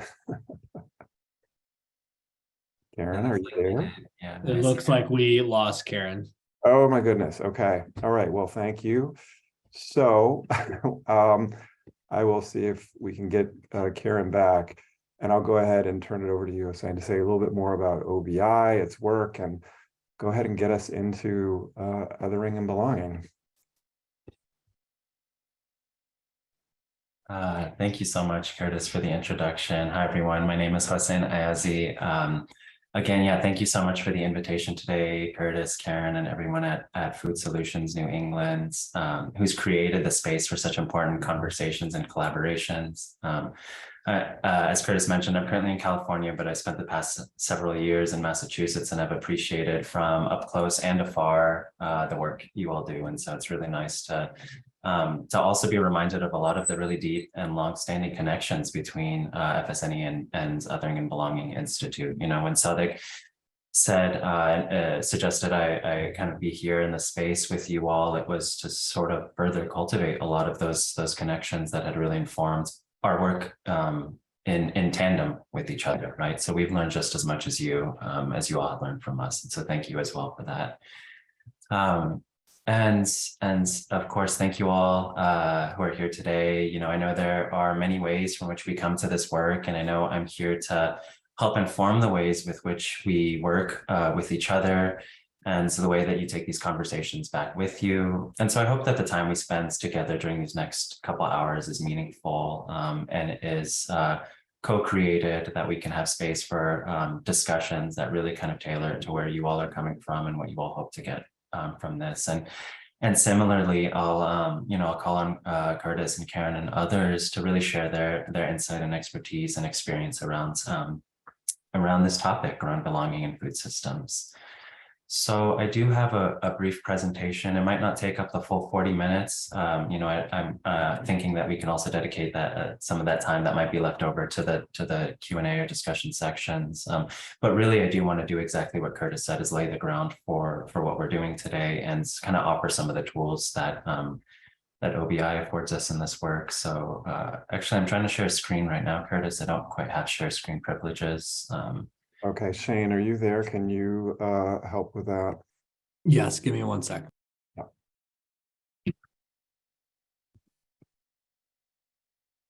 And Karen, it looks like you're back with us. You should be good to go, Hossein. Yes, Curtis, it's by phone. Okay. Internet. On campus, it's really not what it should be for me. Sorry. All right, Hossein's about to dive into the presentation. Yeah, it's nice to see you back, Karen, and also a very familiar experience. I feel like the only word that I caught there was internet, and so I sort of have a feeling of a sort of unstable connection there. But as I was saying, I'm going to share some slides to get us going with this. So yeah, in order to really kind of get us into things, again, as Curtis's introduction included, I received my PhD in Society and Environment. I work at Othering and Belonging Institute. I've held these other positions to bring these sorts of matters to bear on organization building, on community organizing, on community building in higher education, and so on. And what I really, again, want to emphasize here is that across my work, this is within and beyond the Othering and Belonging Institute, I research race, capitalism, and US and global food systems, and center, again, how these things are always sites of contestation and struggle, right? And the types of contestation and struggle that I focus on are really anti-racist, anti-colonial, and revolutionary socialist struggle. And so I'm going to make this point again and again, that there's so much possibility with our work, with how we relate to each other by way of our focus on food systems. And so yeah, that's really one thing that's really inspired and driven my work throughout, because that's sort of been the lesson throughout time, is that food systems have always been a place of struggle for questions, big and small. So when I say, sites of struggle, I mean struggle not just when it comes to food systems activities like growing, processing, distributing, and consuming food, but also struggle when it comes to foundational matters of, say, ownership, of labor, of racial injustice or inequity, matters that we can really deeply interrogate and intervene in through food systems advocacy and activities. So with that, I know that there's a sort of larger purpose to these two sets of meetings, and so within this next couple of hours, I sort of identified a kind of subset of questions within that I hope that we can focus on, right? So in short, the purpose of today, or a purpose of today, is to bring such broad-based matters of ownership, of labor, of race, etc., to bear on how we understand and approach our work as researchers, as educators, as food systems organizers and workers, as community advocates, as members of local government, or at least adjacent to local governments. And in this light, the second purpose is to discuss some Othering and Belonging Institute frameworks and tools as ways that we can actually hold on to and address those larger dynamics, right? There's so much power and potential invoked in and contained within concepts like belonging, which resonate with us, long before we even were an institute, right? Or can kind of articulate it in this way. So you all had a chance to review and discuss the OBI pieces on the circle of human concern and on targeted universalism. And so what I'll do is I'll reiterate these and I'll bring them to bear on how we understand those larger issues in US society, right? From the past on into the present, and again, how people have understood food systems as key sites of interventions. So in terms of the approach, right, how do we get to these deeper questions? And in order to get us there, especially once we get to discussion, I want to first start off with what othering feels like or is experienced as, what belonging feels like or is experienced as. Of course, in one way, right? There's so many ways in which we know and understand belonging and othering. So this is just to introduce a couple ways to get at that. And to introduce a couple ways as to why these questions lead us to thinking about those bigger questions about ownership, about the very structures within which we inhabit, right? About the distribution of wealth and resources and so on, that food systems work gets us to. And then, of course, we'll have discussions and opportunities for breakout in a couple ways. So as we get into that, I actually want to start off with kind of a recent piece that came out that gets us talking about economic precarity today, or one way in which we might understand the experience of othering, right? So as mentioned, right, in order to get us to those places, I want to start us off with what othering feels like or is experienced as. And so one quick measure is the experience of financial precarity, right? When money is a more frequent source of concern than work, family, or health issues. Right. And I bring this up because this article just came out, or the study just came out, January 31st, 2023. And according to this study and report, this is a Lending Club report, it said that 64% of Americans are living paycheck to paycheck, which is wild. You know, I see any group of people and I'm like, okay, I can understand that 64% of us, regardless of where we come from, what we do, et cetera, that this is a sort of familiar experience. And this includes more than half of those with incomes above $100,000 a year, right? And of course, the overwhelming majority of those who make less than that, right? So what I want to highlight is this kind of generalized feeling of precarity, right? Or experience of precarity in this way. And it's interesting, right? It's almost like every time or every time there's a study like this, or every week that there's a sort of announcement of the findings of these studies, we're given tips on how to save, right? Almost more than articles on why local, regional, national economies itself should be reorganized in service of everyday people, right? So here, right, here's how to keep your budget in check or to save money. This is one that I'd seen kind of taken down pretty quickly, right? Wall Street Journal saying maybe you should skip breakfast and so on, like these kind of ideas out there, like, wait, how does this resonate with folks in a kind of meaningful way? And so you know, what I want to kind of highlight here on the right is that this is one such experience of othering, right? Not only feeling feeling not only excluded from society or disinvested in from society, but also perhaps preyed upon by dominant institutions, things that actually kind of keep us living paycheck to paycheck. So lenders, employers, healthcare systems, and so on, right? That there's a kind of mistrust that's cultivated through this experience, right? And that this then lends us to the next part, right? That these sorts of experiences lend themselves to other perhaps experiences or the diffusion of or perpetuation of othering, right? We try to outcompete our classmates, coworkers, and neighbors so that we're not last. We're not sort of out of the loop or kind of positioned worse off than others. We feel protective of what we have, even against those people who love and need us, right? People come to us in need and we feel like, okay, can we even manage this in our time and our resources, et cetera? And we avoid doing things that might be good for us because perhaps we don't necessarily have time or money for it.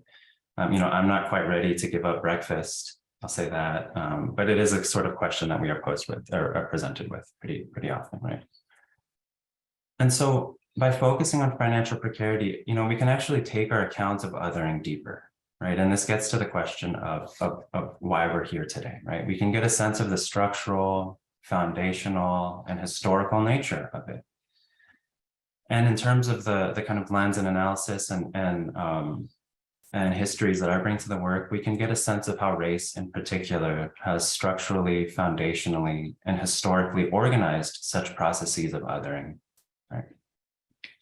And so I want to get into that question, right? Those sort of foundational questions by getting into the matter of net worth and assets. So net worth, I mention net worth because it's probably the most important measure of overall financial health. It matters more than income because high earnings, as this previous stats made clear, you know, unfortunately don't always translate into financial security.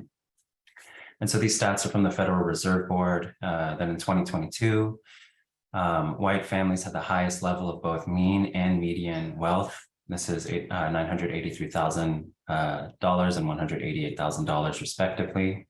And the other end of the spectrum, Black families' median and mean net worth is less than 15% that of white families, right? At $147,000 and $24,000 respectively.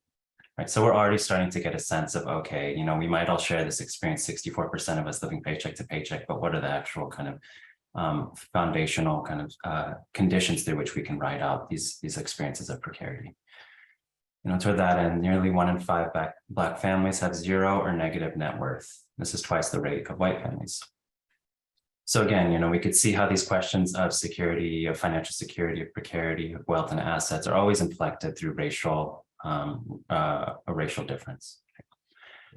And so considering the meaning of assets, you can see on the right hand side of the slide, right? Real estate properties, vehicles, businesses. We can continue looking at the racial makeup of these specifics in several ways. And I want to just focus on a couple that really get us to why we're here.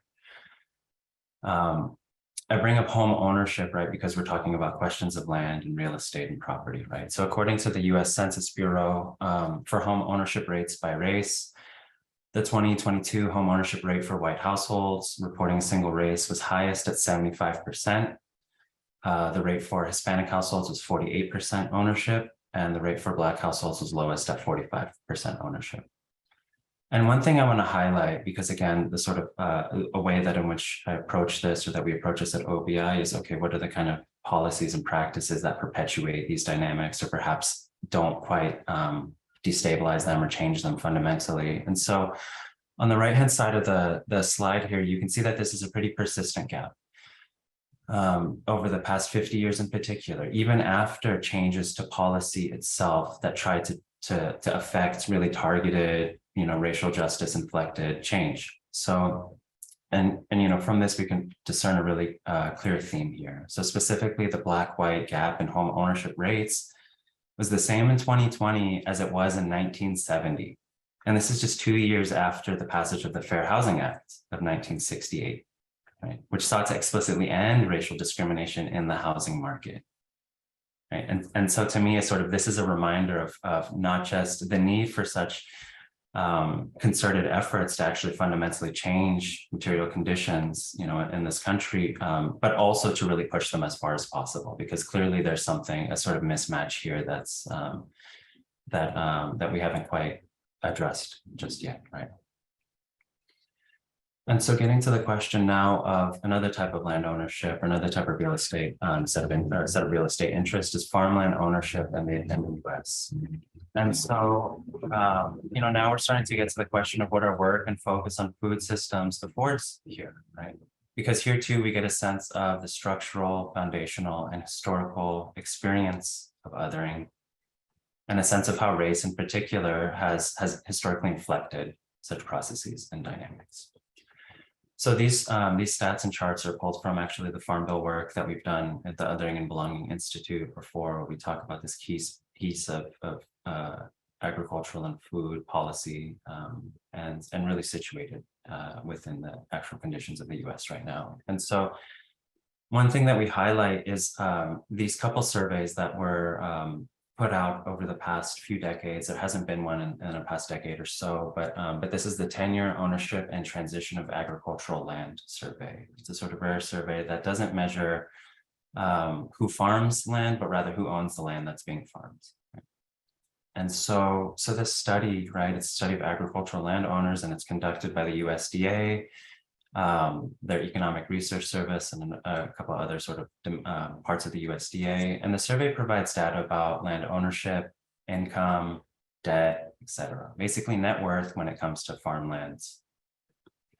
And so in 2014, the survey found that 97% of principal landlords are white, and that 2% are Hispanic, and the rest other, right? A small sliver of like 1 to 2%.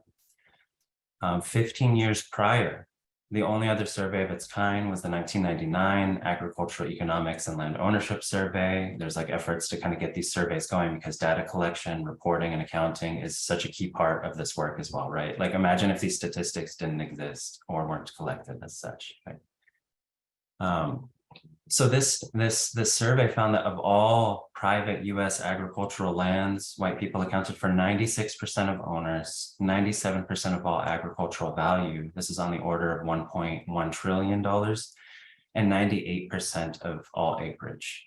This is nearly 900 million acres of farmland.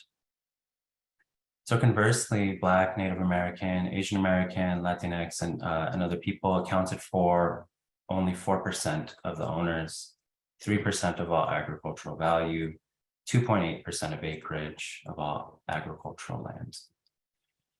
So I bring these up because this focus on assets, right, not only gives us a sense of, say, what othering is or feels like, but also what some of the kind of institutional, political, and economic foundations of it are, right?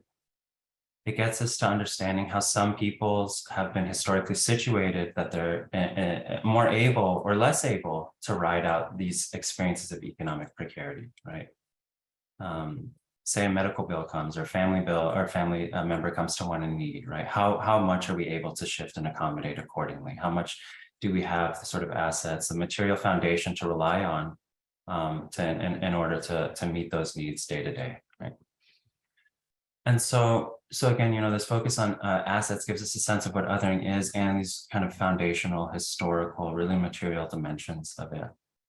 And it gets us to the core of how OBI understands othering and the various mechanisms that constitute it, right? So among them, here on the left of the slide, we have this circle of othering. We sort of see the various dynamics at play.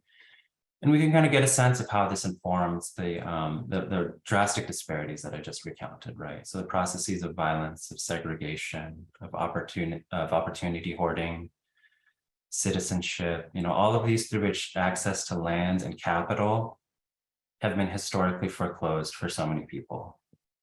And in fact, historically stolen from so many people, right? Including Indigenous people whose dispossession has been foundational to this distribution of private land ownership itself, right?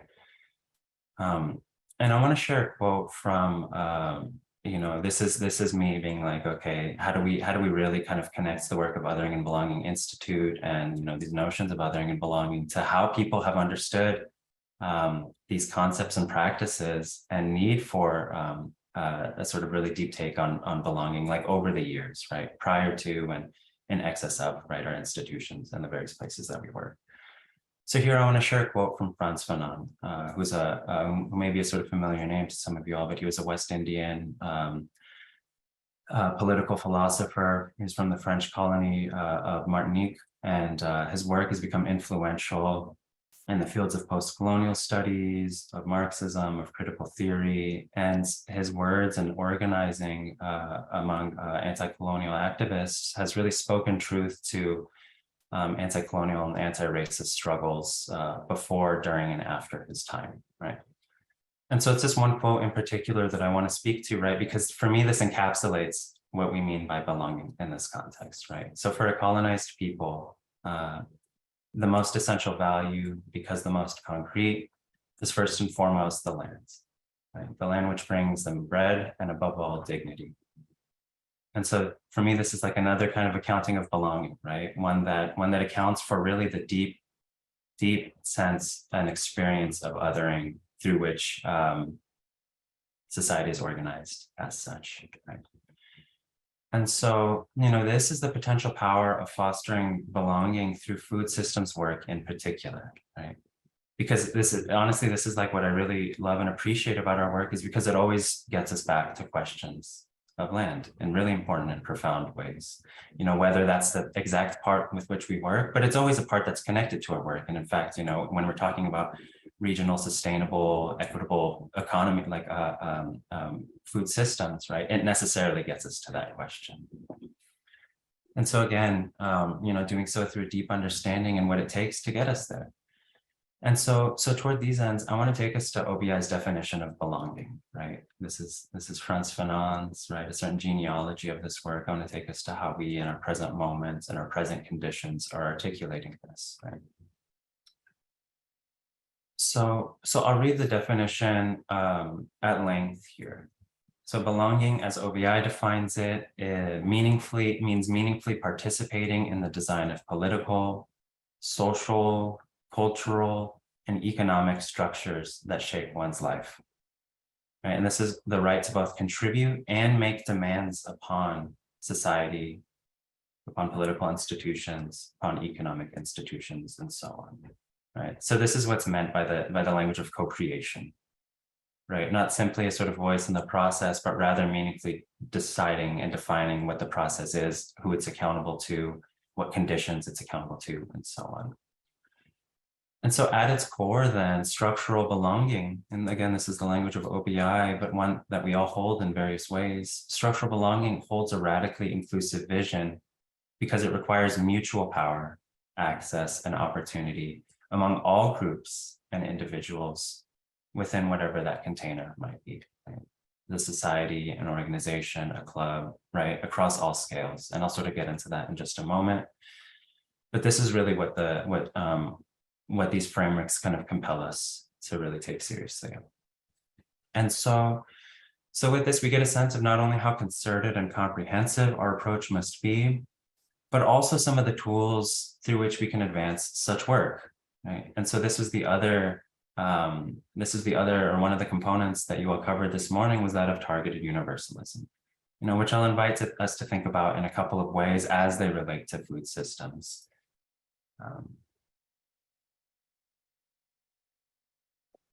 So I know you all had a chance to view the OBI video on targeted universalism and had a chance to discuss it and its relevance to your work. And I so wish I could have been there for those conversations. I was just rising out of bed at that time. Curtis mentioned the time difference, but thankfully I've been a part of these processes sort of throughout and these discussions throughout. And so I'm really happy to be here, at least for the latter part of this with you all, and on into after this event as well, of course.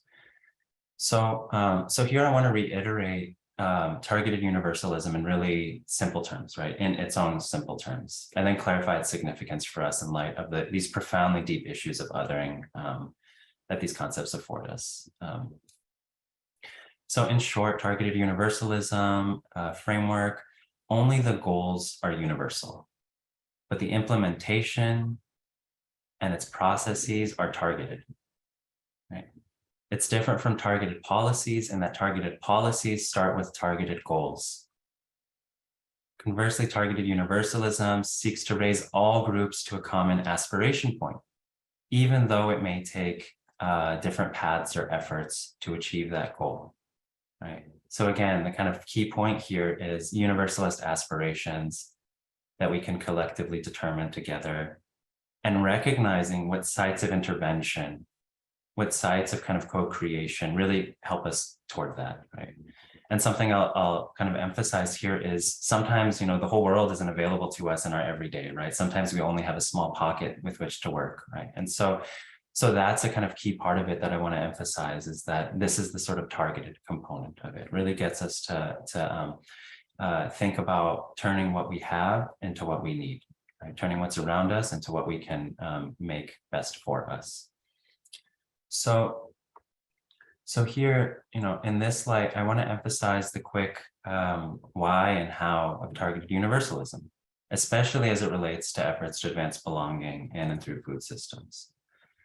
So again, the why, right? It's accounting of structures, those that have produced truly deep inequities that I've been accounting for thus far. And that's an accounting of the universal outcomes. Right? And so this means specifically, first, inclusion or inclusiveness across all domains of food systems, right? Health, food access, labor, environments, culture, right? All these sorts of parts of food systems work that we do in order to really build regional sustainable food systems. And again, consider the definition of belonging here, right? Meaningfully participating in the design of political, social, cultural, and economic structures that shape one's life. And certainly food systems is a way to account for all those elements of one's life. Really through and through. And second, right, this question of this matter that's still on the bottom left hand, right, addressing universal outcomes, or advocating for universal outcomes that address these foundational conditions for inequities and their making, right? These foundational issues that really inflect a lot of these other dynamics, right? Access to healthcare is so difficult, again, because of these foundational issues. Access to local, culturally relevant food is difficult, again, because of these sorts of foundational issues. And I know in our work, right, in my work, and I know in our various work, we're kind of constantly coming up against, right, these walls, right, or potentially in some ways more pronounced than others, right? A colleague of mine, there was a recent study that was, he's located in Scotland right now, working with a couple of research institutes there. And they were saying, why is the effort toward diversified agroecological farming methods, why is that hitting such a wall here when there's so much buy-in from so many people, so many institutions, and so on? And the takeaway at the end of the day was private property ownership will always incentivize certain forms of relating to the land and working the lands that's always going to be toward those ends, right? And agroecology, et cetera, hasn't been incentivized as such. Diversified farming food system or diversified food systems haven't been incentivized as such. So that's what I mean by how do we account for those barriers, even in the work that we do in the kind of small pocket of food systems work across that we work across. So then here's on the right-hand side, this sort of gets us to the matter of scales, right? Again, like I said, we don't all have access to every part of the food system or food systems work or structural change. And targeted universalism accepts that through and through, right? It acknowledges that and helps us work with that. So in this way, right, TU, targeted universalism, is a blueprint for doing such work at different scales, right? Without losing sight of those core processes, of those core dynamics and histories of othering. Right? A strategy to seek universal outcomes that first recognizes that such work is place-based, necessarily engaging local community members in all the various ways that they inhabit a very space, a particular space, right? As tenants, as debtors, as neighbors, as workers, as students, as consumers. So how do we understand all these axes of difference that we all inhabit as ways in which we could really address these kind of larger issues and build capacity to address these larger issues? You know, I know that there's been so much work, especially since the beginning of the pandemic, about like tenants unions, right? How do tenants themselves come together, build collective power so that they could actually have a little bit more say and stability over the direction that their lives take, right? And that's such a small scale intervention in a certain way, really place-based, really community-based, and so on. And so again, the second part of scales right here is that such work is based on, again, what's available, working at the scales at which we're in, necessarily engaging local institutions, organizations, as those groups through which community life is defined, organized, and transformed. And again, ultimately doing so without losing sight of these sort of universal outcomes that we must seek to address, and that such issues of around food systems offer us a window to. So here, you know, again, these universal outcomes are certainly ones that are kind of articulated at various scales among various communities in ways that try to account for all the peoples that are in the communities adjacent to and outright excluded from, right? This is the sort of task at hand here.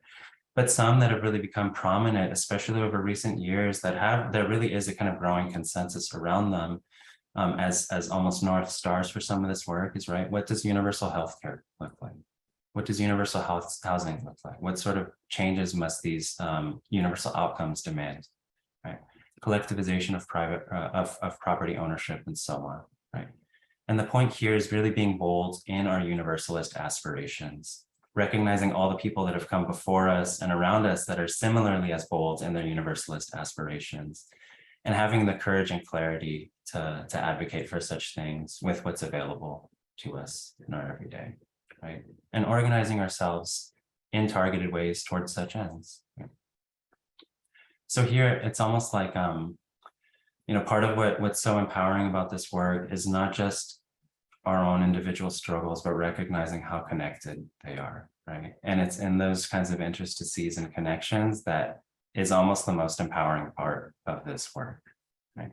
It, like, at least for me, right, it sort of reminds me of that purpose, even when gains feel so small in the small corner of the work that I do, right? So, so, you know, again, I'll put in the chat right here, we have a frequently asked questions part of the, let me actually put it in the chat, okay, here. So we have a frequently asked questions for targeted universalism, which goes into some of these mechanics, goes into some of these, you know, overarching questions.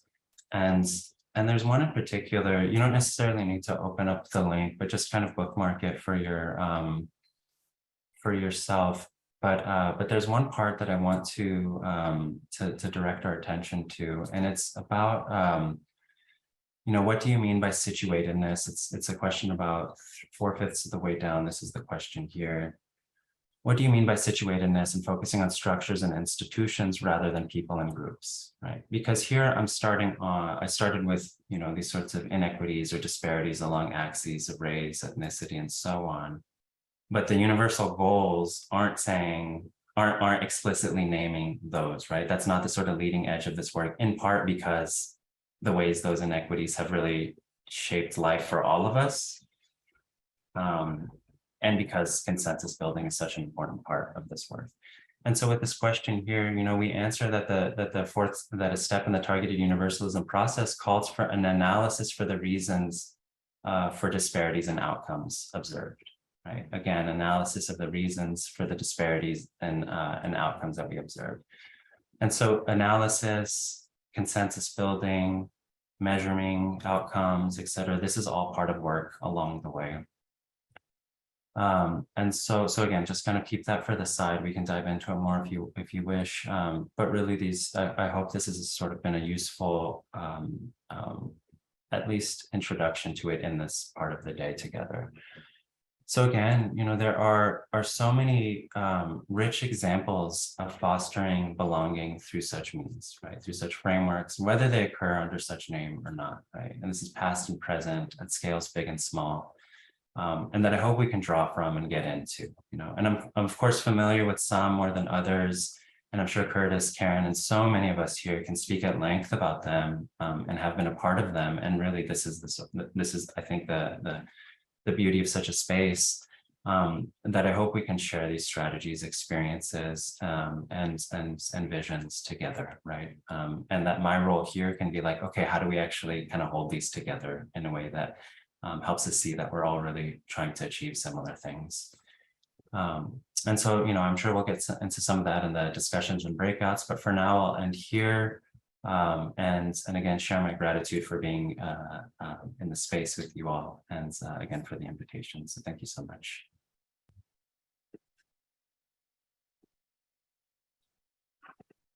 Thank you so much, Hossein. I mean, hopefully y'all will just get the sense of just the richness that Hossein brings to this and his colleagues, and really thinking about this in very nuanced, historical, truly structural and systemic ways. Karen, do you want to facilitate some of the Q&A at this point?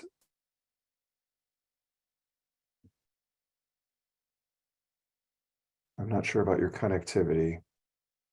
Yes, I am here. Great. Oh, Kesa, you have your hand raised. Yeah, I was going to ask a question. Please do. How long has targeted universalism been around? Like, when did that concept start forming? It's a great question. So, as Curtis shared from in the beginning, right, these conversations with John Powell and other sort of key members of the Othering and Belonging Institute preceded the Institute itself. And so I'd say, I don't know how long prior to the Institute's founding it goes back, but at least I'm aware 2011, right? So we've had over a decade of this, and the various ways that we come to this is, okay, how do we understand how this might be a new concept in this way? But really, we've embedded this practice in our work through and through, long before and outside of this work. Does that answer your question? I guess 2011 is the exact number that I would give around that. Yeah. I just wanted, I always look at like the origin and the meaning, like where it comes from.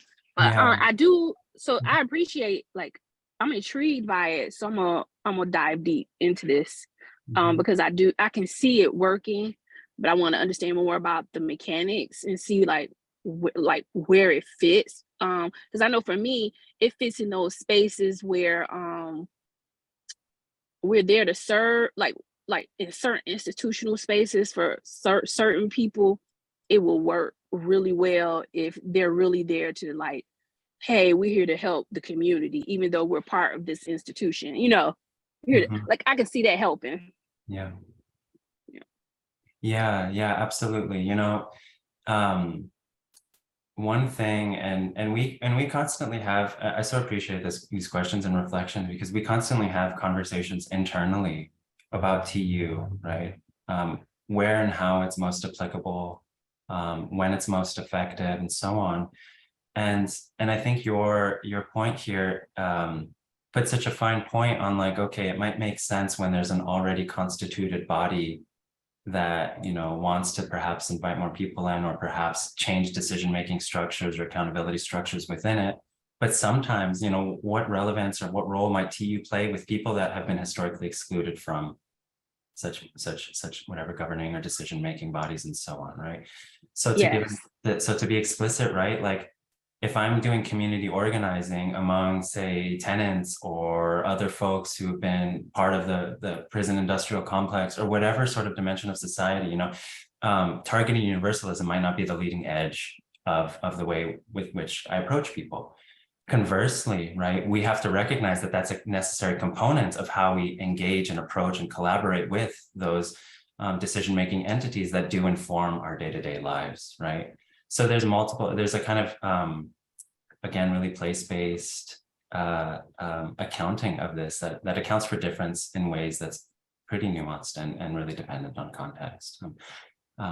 Yeah, does that sort of resonate at all with you or perhaps others? And I know, Tiffany, you have your hand up as well. I had a different question. Yeah, please. Well, thank you so much for your presentation. I've been following this work for a while, and I'm wondering if it, in my head it does, but I'm not sure, maybe it's two different uses, but how do you see this tying in with racial equity results-based accountability method? So in that method, you start with your racial equity goal rather than a universal goal. And I'm wondering, is that just a step ahead, or are these just two different processes? I was kind of blending them together, but I'm not so sure now. So I was wondering what your thoughts were. Yeah, I so appreciate this. And, you know, again, this is something through which the actual enactment and use of targeted universalism kind of helps us define the contours of it, right? And how it differentiates itself from, like you said, race equity, results-based accountability methods. And part of that is, you know, one way of describing it is almost like a communications or narrative building method, right?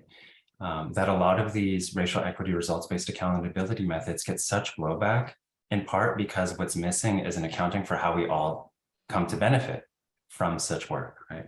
And I can go into the specifics, right, of food systems, how the types of structural inequities have really transformed life for us all. And so that's one thing that I think is most profound about this, right? And the examples that we'll go into later talk about how so many organizations, institutions, social movements, et cetera, have been so successful leading with these universalist goals and aspirations, while still accounting for, again, racial inequity as the necessary kind of response or necessary constitutive component of its design and enactment. Right. Does that kind of answer your question a little bit, or give a little bit of clarity as to when and how it might differ? I think so. I'm still going to need to reflect on it for a while, think about it, but because I think you could maybe do a both and in some situations, and so I'm trying to see how I might be able to weave these two together. And I think the key there was the storytelling. When I'm doing my internal work with my organization, this is going to sound wrong, but I can't say it any other way, but I don't care about blowback when we're doing this internal work. And we don't, like, when we're looking at setting our own goals, like we're devoted to ending poverty and racism. So it's like, but I'm trying to help my leaders start with some racial equity goals and integrate them better. And so I think the universal goal being at a higher level makes sense for us to then pinpoint where we want our racial equity goals to live. So. Absolutely. I'll give, you know, going back to the, I so appreciate that, you know, going back to even the kind of narrative building work at the beginning of where I started, right? Like we start off with the supposedly universal kind of accounting. We all experience precarity. Let's all not experience precarity. But what happens when we do exactly that, focusing on racial inequity kind of in its making, right? And then how, again, do we flip that back onto, again, universalist aspirations? So it's exactly a both and, right? Zoom said it sees a thumbs up, so yeah, sure, I agree with what I'm saying. Yeah, but yeah, absolutely, that it is a both and there's a kind of like co-creation, right, of how these two dynamics inform each other, right? And so yeah, again, thank you for your thoughts, and I do hope to hear more about the work and experience that you've had and that others have had. Susan. Thank you for sharing all this data and everything. I'm just wondering, this is really daunting amount of data, and complexity is really, I'm blown away. But I'm just wondering, this is great where is this initiative? Should I say this data? I know you're going back and forth between collective as well as, you know, the narratives, you know, community level and everything, but how much was it? Was it really story based on experience, or is it based on interpretation of data? I'm just, I know I'm not sure I conveyed my question accurately, but that's as best as I can for now, for lack of a. Yeah, it makes me think like, is perhaps a way, if I'm understanding this question correctly, like, do we always need to start from this fact of data collection, of accounting for inequity in order to sort of articulate and move towards these goals? No, I think you have enough data and have formed a hypothesis or whatever initiative is going. But what I'm saying is all these stories and data, how much of it is really reflecting in community level or the targeted community level? Yeah, that's a fantastic question. And, you know, me and my commitments are always to what people are saying at the community level, how communities themselves are defining what their needs are, right? So it's like the examples of othering and belonging in the food system that I know we'll get to in a little bit more detail. All the examples that I pull from are from the big visions that are not born of, you know, experts who come down and say this is what these need to look like, but rather deeply felt experiences of what's needed in order to feel like one belongs in society, right? And so, you know, I'll go into examples of like healthcare should be something afforded to everybody, right? Without barriers, without exclusions, and so on. And you don't need a ton of data to show that, a ton of, you know, institutions to come in and say, hey, this is what's needed. People themselves say that. We ourselves, you know, whether we're in these institutions or organizations or not, recognize those sorts of needs, right? And so, so yeah, absolutely. You know, in the ways that I kind of, the parts of TU that I would emphasize are really those that are most accountable to and born of social movements themselves, right? And those are the examples that I'll go into and really am happy to speak about at length. Yeah, does that kind of give a sense of? I think you knew my question better than myself. Thank you for the answer. Thank you. Your answer is much more articulated than my question, but thank you. You answered my question. Thank you. Thank you so much for the question. And I mean, again, this is like conversational too, right? This is like, I would only have been able to articulate it in that way if because of the way that you had sort of presented the question and are thinking in real time and the way that we're thinking in real time together. So thank you for that. And it also kind of personally helps me feel comfortable saying that that's the part of this work that I really like emphasizing. So again, thank you for the question and invitation. Well, everyone, thank you, Susan, for that question, and Hossein, so much for getting us deeply into this.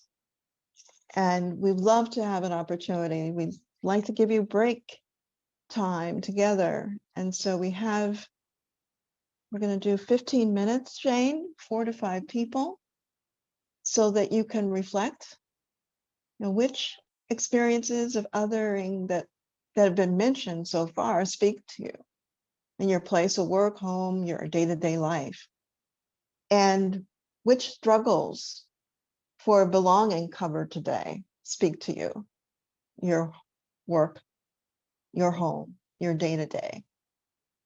And if you can, it's always that opportunity. What is inspiring you? What could you offer as inspiration as we're continuing this learning on belonging? So 15 minutes, 4 to 5. Be sure that, you know, in terms of how you do, you know, you're moving into a group. You're moving into a group that you want to lean in and be curious. Space for every voice to be engaged. Speak from I statement, from your own experience. And what other one? Confidentiality. Hold that. So just a few reminders of what our culture and community agreements are when we're in spaces that we're building relationship like this. There they all are. There they all are. All right, we There they wanted are. to spend just 5-10 minutes, no more than that, just fielding any comments, questions, or connections that came out of that small group time, and then we'll take a break, we'll take a body break before we do our last segment of the day. But anything percolating, themes, questions, ahas, Jason. Well, thanks again, Hussein, for that presentation. Something that I'm really carrying away from this was the graphic that you had that showed like a belonging in a space, and the description that like the ability to place demands upon the group is a central component of belonging. And as a person of privilege who's like just naturally centered in belonging, you know, mechanically by our society, it's so easy to kind of misplace that and just how powerful that specific idea around belonging is. And I think of like the consequence of othering being like a punishment levied upon those who are who place demands upon the group by other members of the group. And so just mechanically, that's something I'm just carrying away from your presentation. I think is pretty powerful and something that I often miss when I try to imagine creating safe spaces. Yeah, thank you so much for those reflections, Jason. And yeah, I think you sort of named the dynamics exactly. And I think that it almost gets us to the other side of things is, okay, what sorts of institutions or networks of care are people creating outside of these dominant ones that can then be themselves uplifted? So a lot of the language of, say, you know, mutual aid has become popularized over the past few years because of the ways that people through the pandemic experienced really exclusion from institutions that would otherwise, you know, are tasked with caring for people as a whole. And so, and actually those informal networks of support can in fact be the most resilient ones, right? There was a recent study that came out about the wildfires in Northern California, and how the people and parts of the community that fared best were actually the ones that had these informal networks of community care that, you know, existed outside of, say, FEMA or other types of other established organizations. So to say it's a sort of, it's an interesting interplay, and I think you absolutely put the nail on the head with why it happens as it does. Yeah, thank you. Thanks, Jason, and thanks for saying. I'm looking at Tanya and Lotus as I'm hearing that last comment in particular from Hussein, and thinking about the domains of well-being. And I'm curious. I'll just say, and maybe for Hussein's sake and others who are not able to be with us 2 Fridays ago, but we talked about well-being as being defined fundamentally by these 5 things we put in the chat. Social connectedness, safety, stability, mastery, and meaningful access to relevant resources, right? And those needing to be sort of socially determined, not just left to your own devices to sort of figure it out. And so definitely hearing that weaving across these 2 sessions, particularly what just transpired in that exchange, hearing that more explicitly. And I don't know, Tanya or Lotus, not to put you on the spot, if there's anything that's percolating for you all in terms of thinking about that connection between well-being, belonging. Yeah, thank you, Curtis, and thanks, Hossein, for your presentation. It has me thinking about, I mean, obviously there's clear connection between othering and belonging and how we define those 5 domains, right? That one domain is around social connectedness and our sense of belonging. And seeing how the Othering and Belonging Institute defines belonging is making me think that, like, well, there's a piece of belonging using your definition that cuts across all of those domains, right? Not just sort of stuck in that social connectedness piece. So it has me thinking about, you know, how we could marry some of that more expansive thinking about what belonging really is, and the ways othering affects us all. And then one of the things that came up in our small group discussion for me was this focus on getting away from sort of the individual solution and response and responsibility, and really focusing on the systems and the structures, which very much aligned with how we think about what gets in the way of people's innate drive for well-being.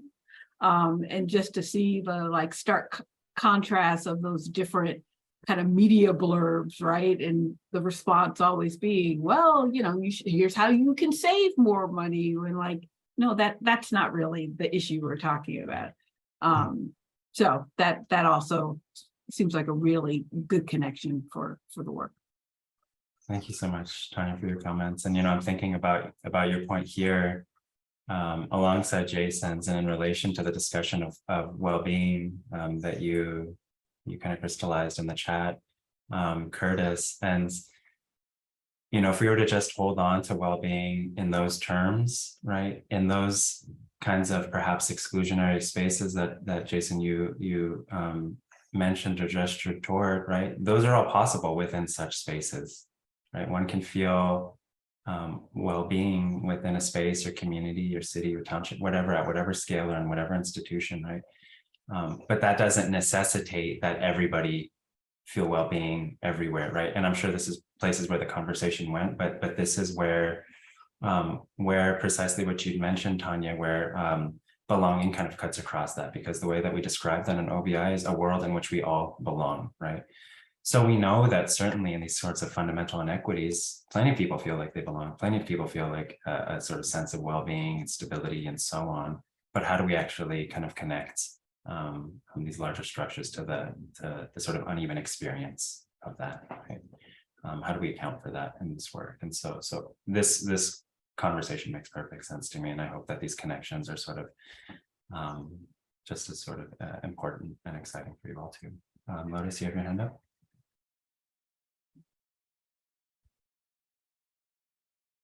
So one of the things I'm thinking about with the 5 domains of well-being, and then also thinking about a particular example that was coming up in the group. I mean, we usually think of these as like, these are universal, but how we meet our needs in these areas is individual and very, and it was making me think about targeted universalism. We were talking about like we all deserve to be able to meet our needs for well-being, and it looks different for each of us, and how we need to get there is different.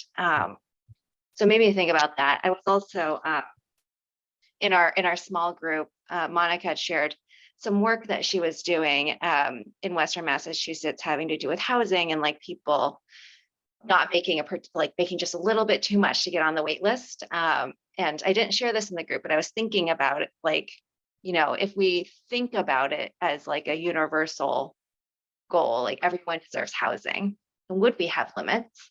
And then as you were talking, I was saying about like informal networks, I was thinking, well, it's not that everyone deserves like housing that's like we all need housing. Like what if it were supporting informal networks to get so that people could have shelter in some way? And like what would be other pathways that are not through services? And so I was just thinking, it just like, I don't know, sparked that for me, and is very connected to a way that we think also about like well-being doesn't always have to come through services, and really shouldn't. And so anyway, I was making those connections, and it really, really great stuff to think about. I so appreciate this, Lotus. Thank you so much for this. Because, you know, like a lot of these sort of targeted universalist interventions are saying, okay, what does a program like Supplemental Nutrition Assistance Program look like that's not means tested, that doesn't have all these conditions, like you can't receive certain other benefits, you can't have a certain number of children or so on, right? All these sort of exclusionary, punitive approaches through which services are actually afforded, right? Because yeah, so that's just to say that this is a sort of overarching goal of this work, and I think something that really connects us in a lot of our work. And so thank you so much for your time. So we will maybe just push pause for a 10-minute break, coming back at 5 after the hour. Hossein has some more to present to us, and a last moment for you all to metabolize, ask questions. So 5 after the hour, 3:05 Eastern, and the equivalent wherever you are, we'll pick it up for our last stretch. Hossein, do you want to go ahead and share your screen and take us back in? Sure thing. Yeah, I know one of the questions that had been presented was othering through the food system, and I think one way that I want to just offer some insight into that, because it offers some insight into how people have responded, and again, this is where the kind of point of returning to social movements gets us to. So I actually want to share just a couple slides around this. Just a moment.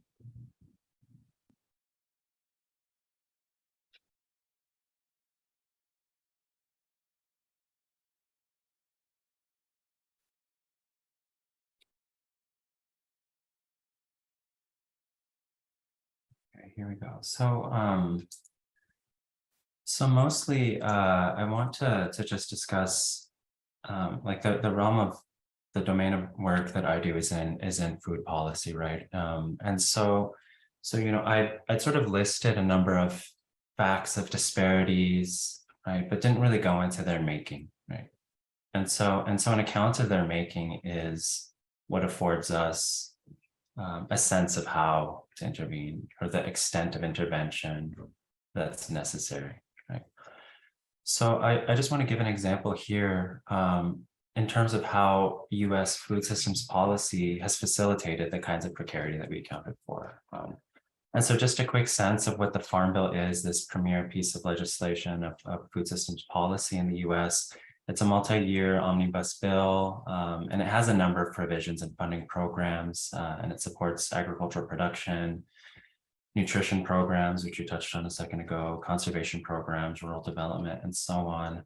And what I want to point to here, again, this kind of structural analysis of othering, is how food policy, how US food systems policy, including the Farm Bill itself is a vehicle for the racialized distribution of wealth, lands, and power, right?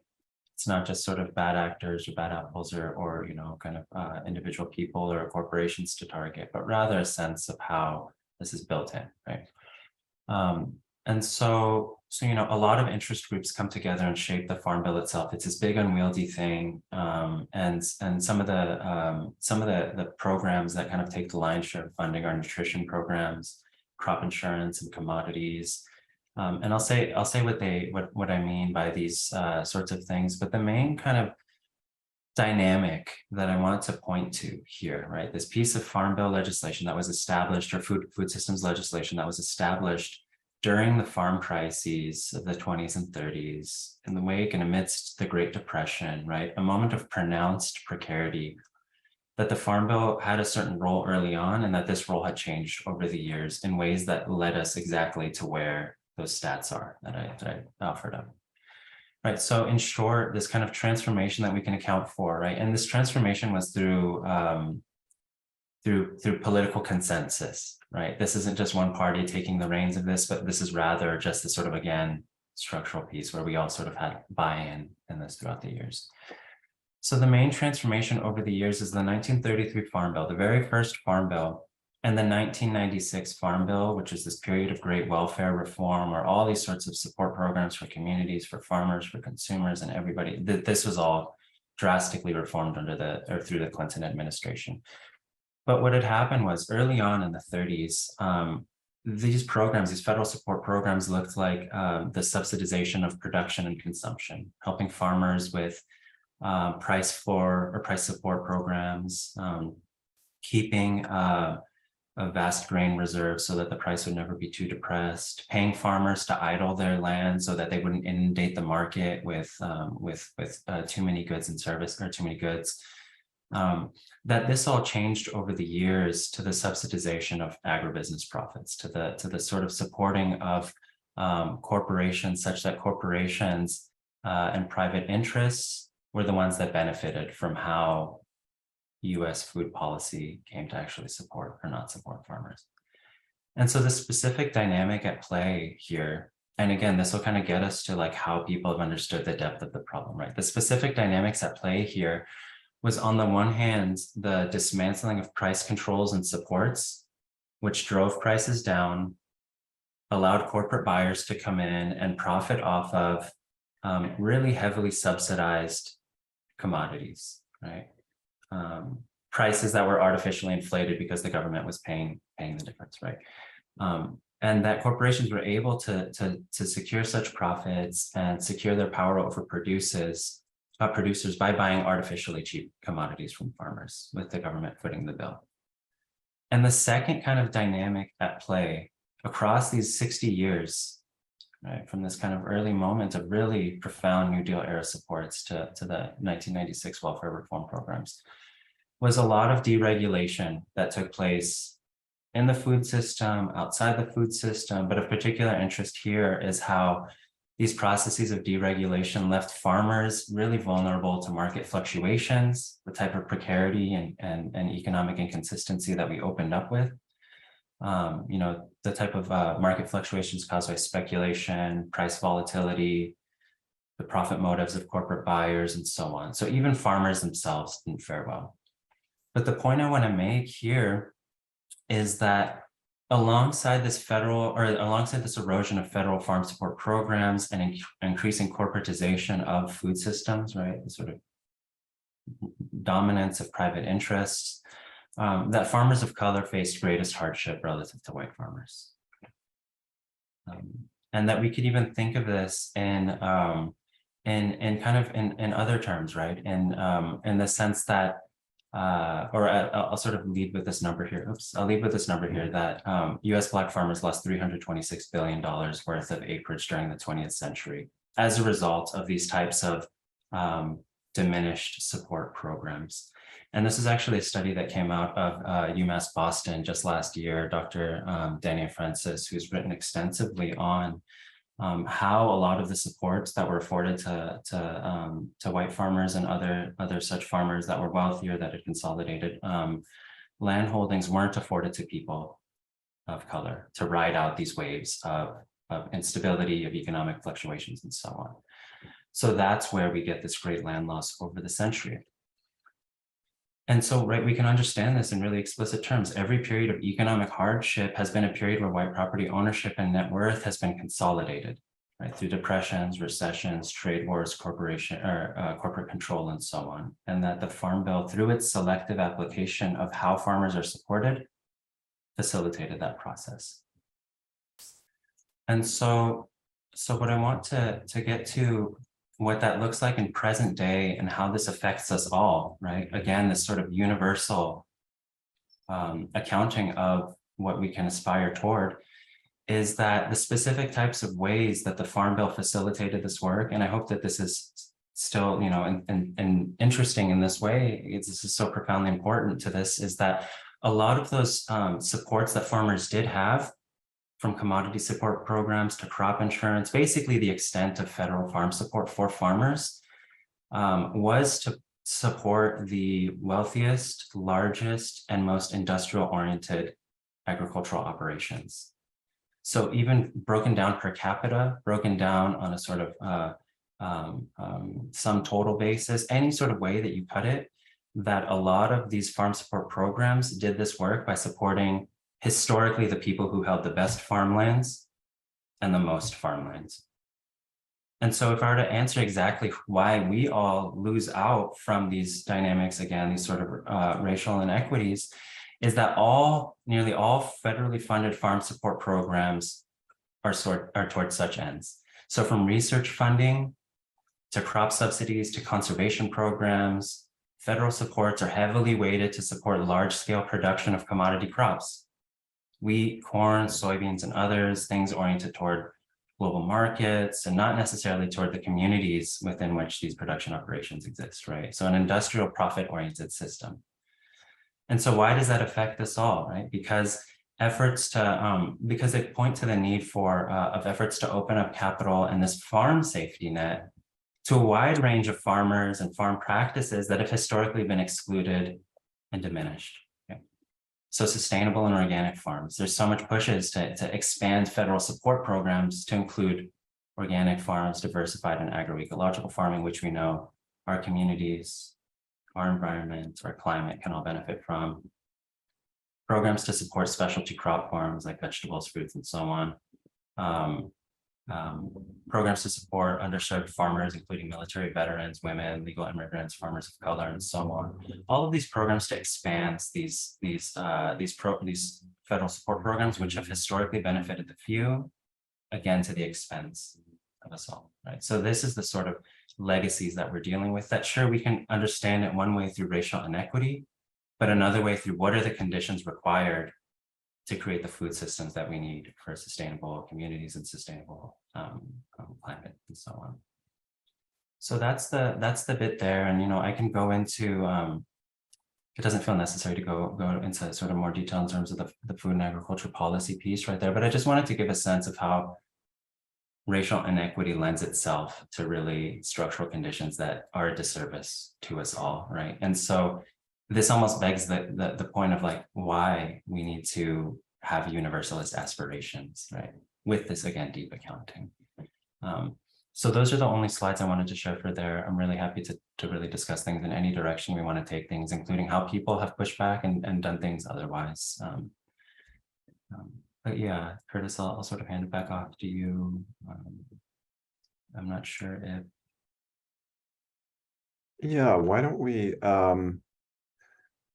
knowing where we are in the afternoon, at least on the East Coast time, might help to send us back into one final round of groups just to make a little more sense of what's been shared. I mean, so much here in terms of history, the antecedents of what has contributed to such a sense of othering in food systems, which are obviously linked to other systems as well. And so I'm going to go ahead and drop the question into the chat here. Thanks, Tiffany, for being here with us today. And for all of you who've been with us for so much of the day.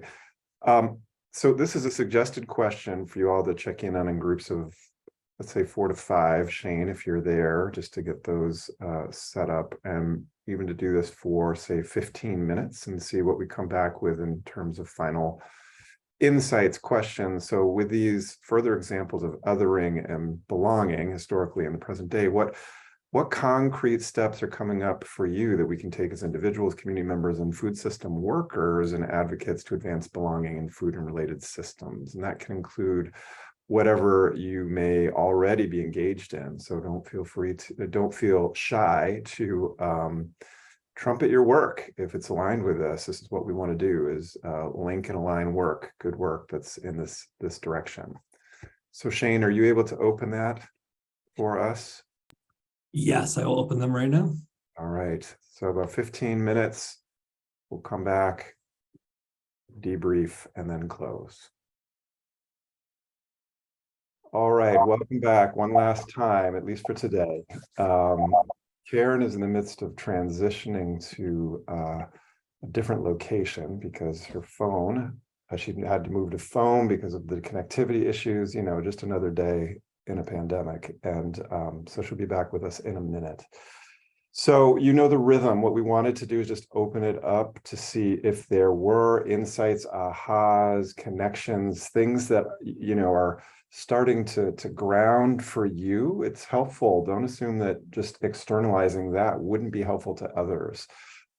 So anything that's starting to move, make sense, make meaning to you, we'd love to hear that, including if you were with us 2 weeks ago and today, and how it all seems to be coming together.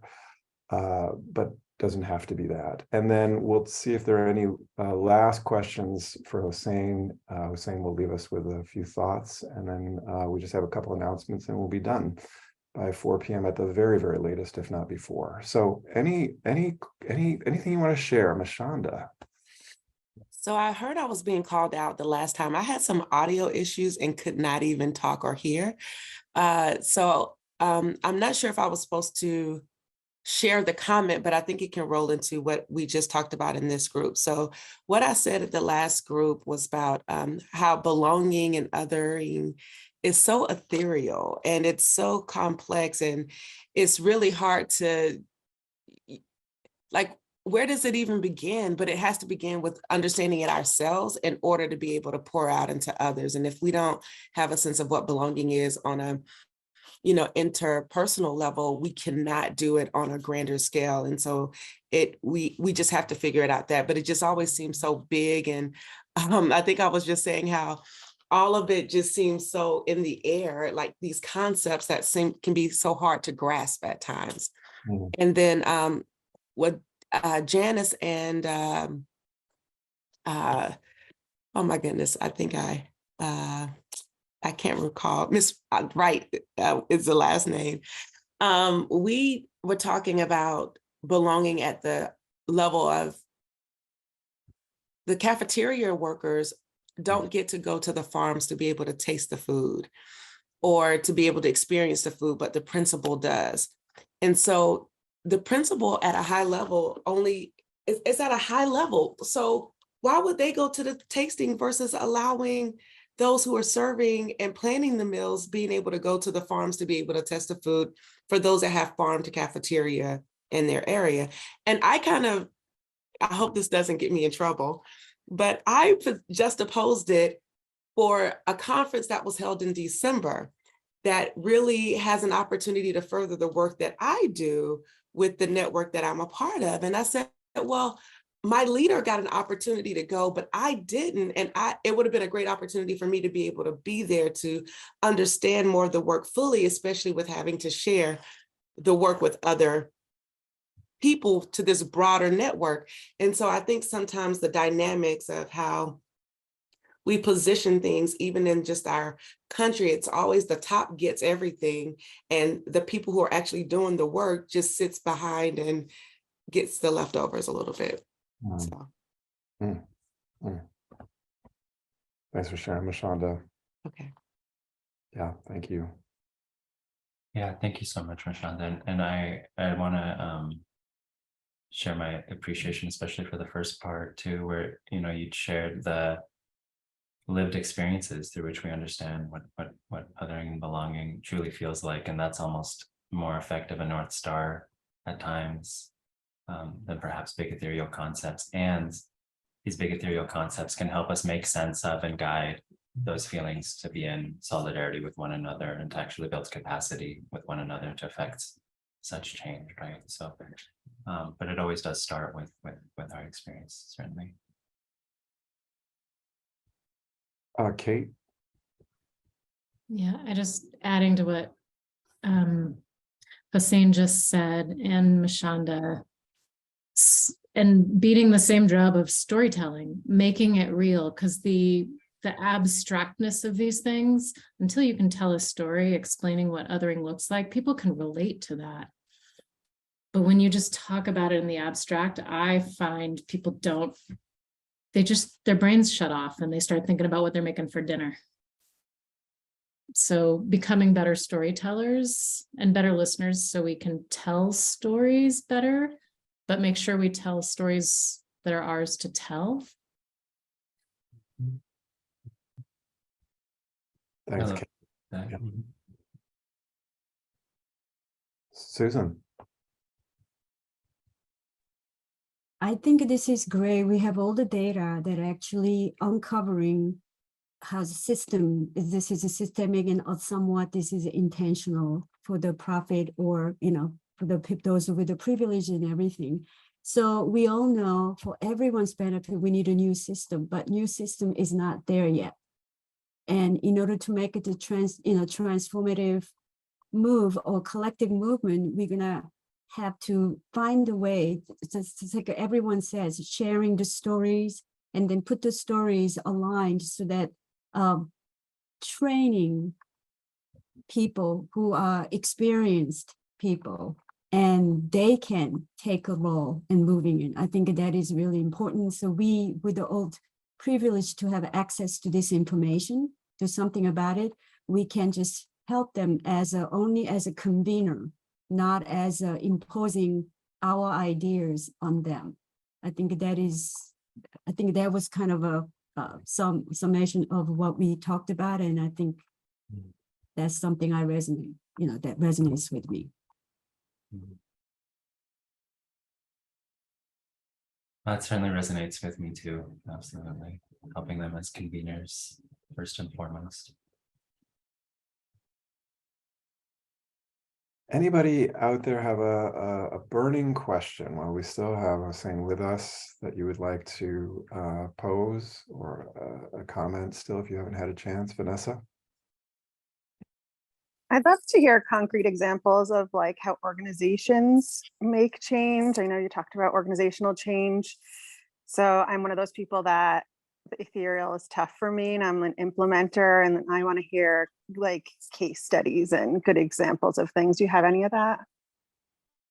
That's a great question. And I do have examples. There are some examples that I can provide through that are available on the OBI website around targeted universalism. Like there's a couple examples around providing eyeglasses for students, right? A sort of universal goal of establishing that all students have eyeglasses. But personally, the ones that resonate the most with me and that speak to where our conversation has been, where it's like we come in not as people who impose certain ideas and practices, but rather convene and help facilitate people to determine what they want their institutions, their surroundings, their communities to look like. So the examples that I have don't necessarily come from explicitly targeted universalism language and frameworks, but are precisely the types of work that we're talking about. So the first that I'll give is, and this is actually a timely one. So today's, this first one is about the Black Panther Party of the 1960s and 70s, and today's actually Huey Newton's birthday. So this is the Black Panther Party, Black leftist organization, actually had a series of survival programs that were universal in scope, not limited to only its members, not limited to only Black adults and youth, but rather expanded to the community as a whole. So this included the free breakfast program, which we all know about, or may have come across, but this was also accompanied by a free ambulance program, free medical clinics, a program offering rides for elderly people to do errands, a school aimed at providing liberatory and rigorous curriculum to children, right? So a lot of the same types of historically informed and inequity informed kind of programs that really work for everybody in this way. And this, and storytelling was such an important part of this too, right? Because these were spaces not just to provide services, right?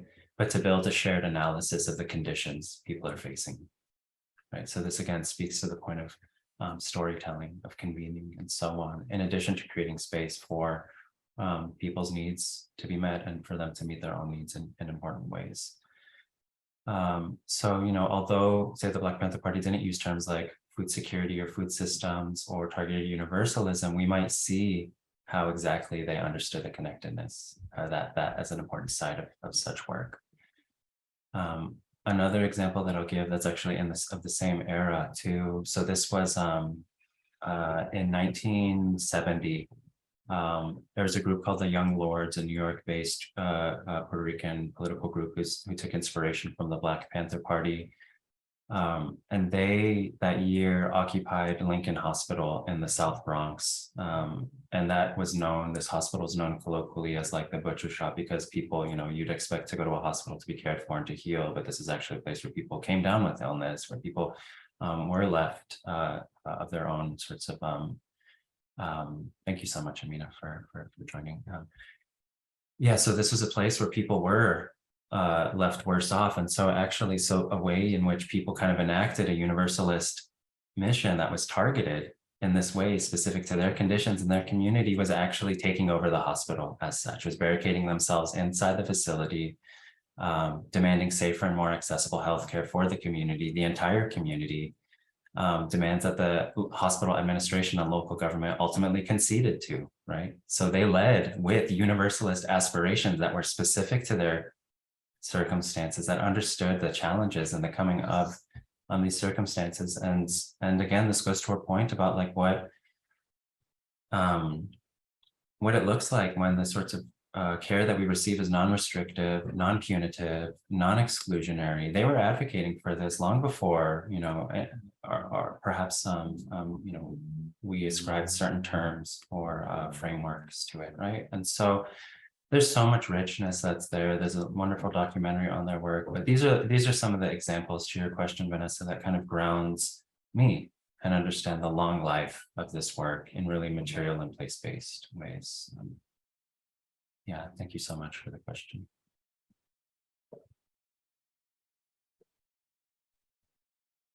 So I wanted to just check in, Karen, are you in a position to close us? Do you want me to keep on going? I know you're shifting to the car. So maybe not yet in position. Oh. I'm in the car and I have a little bit of power. Okay. So I just, you know, it's Josine, I appreciate you bringing in the Black Panthers, because that was something, you know, I'm celebrating birthdays and any dates in history for Black History Month, and I try to choose different people each year, but I just came back to Huey again because of the universal school breakfast and all the things that were coming ahead of time for all of us. I mean, they were thinking about this, being able to have health and healthcare, having food, the wellness, and being safe. I mean, they actually, as we know it, they began that party, so to speak, so that they could keep the neighborhood safe from police brutality. So when we talk sometimes, we were talking earlier today, there's a lot of power in the people, that when we are shared values, you know, shared commitment and solutionary, Curtis and I talk about that a lot, in that way, that we can make what looks like or feels like a deficit, a barrier, into an opportunity. You know, the power of the people. So I just wanted to share that. So Curtis, we're coming up to the close. This is our second session, and it was designed to support us, get us ready for the challenge. This was something that, in terms of belonging and well-being and defining it and making it, because we've heard and understand it looks different from each of us, but if each of us has access to it, to create it, what an amazing place this would be, with all of us with our agency, health, quality of life, prosperity, and belonging, and well-being, and always thinking about the love and intersectionality, interdependence of that. So I'm really excited. Josine, thank you so much for today. Tanya and Lotus for 2 weeks ago. I mean, I can't think of a better way to get ready for the challenge, Curtis. I mean, I'm just feeling that this is what we envisioned, and you all being with us on this journey, and it's recorded. The 2 sessions are recorded. Thank you, Shane, that you can reflect back to them. For me, I often reflect back and read and listen over and over again, because I'm going to hear and see something I might not have seen that other day, because I'm different every day. I'm growing every day. So we've recorded it, so it's there for you to be able to reflect on. But the challenge, you know, is April 3rd to 23rd.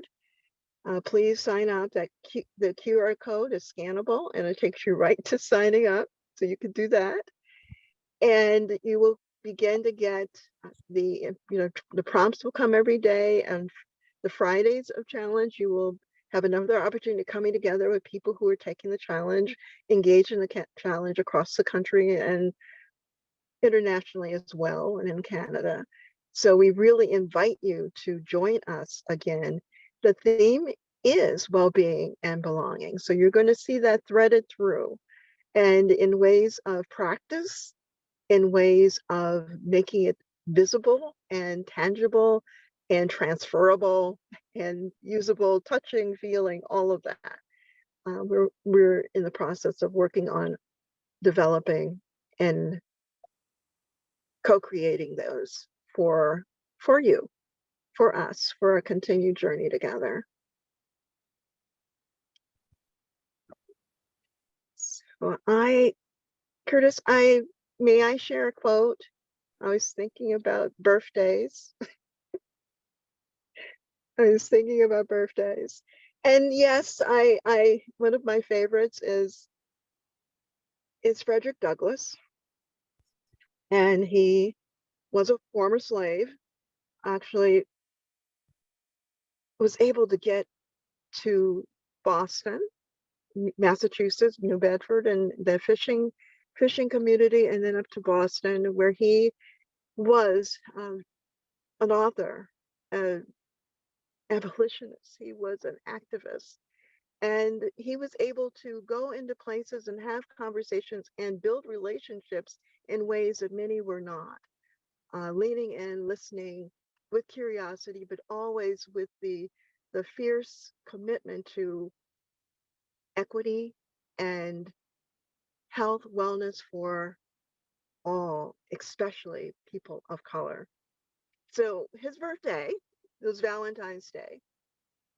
And one of the quotes I love of his is, "There's no struggle, there's no progress. Those who profess to favor freedom and yet deprecate agitation are men who want crops without plowing up the ground. They want rain without thunder and lightning. They want the ocean without the roar of its many waters." The struggle may be a moral one, or it may be a physical one, but it may be both moral and physical, but it must be a struggle. Power concedes nothing without demand. It never did, and it never will.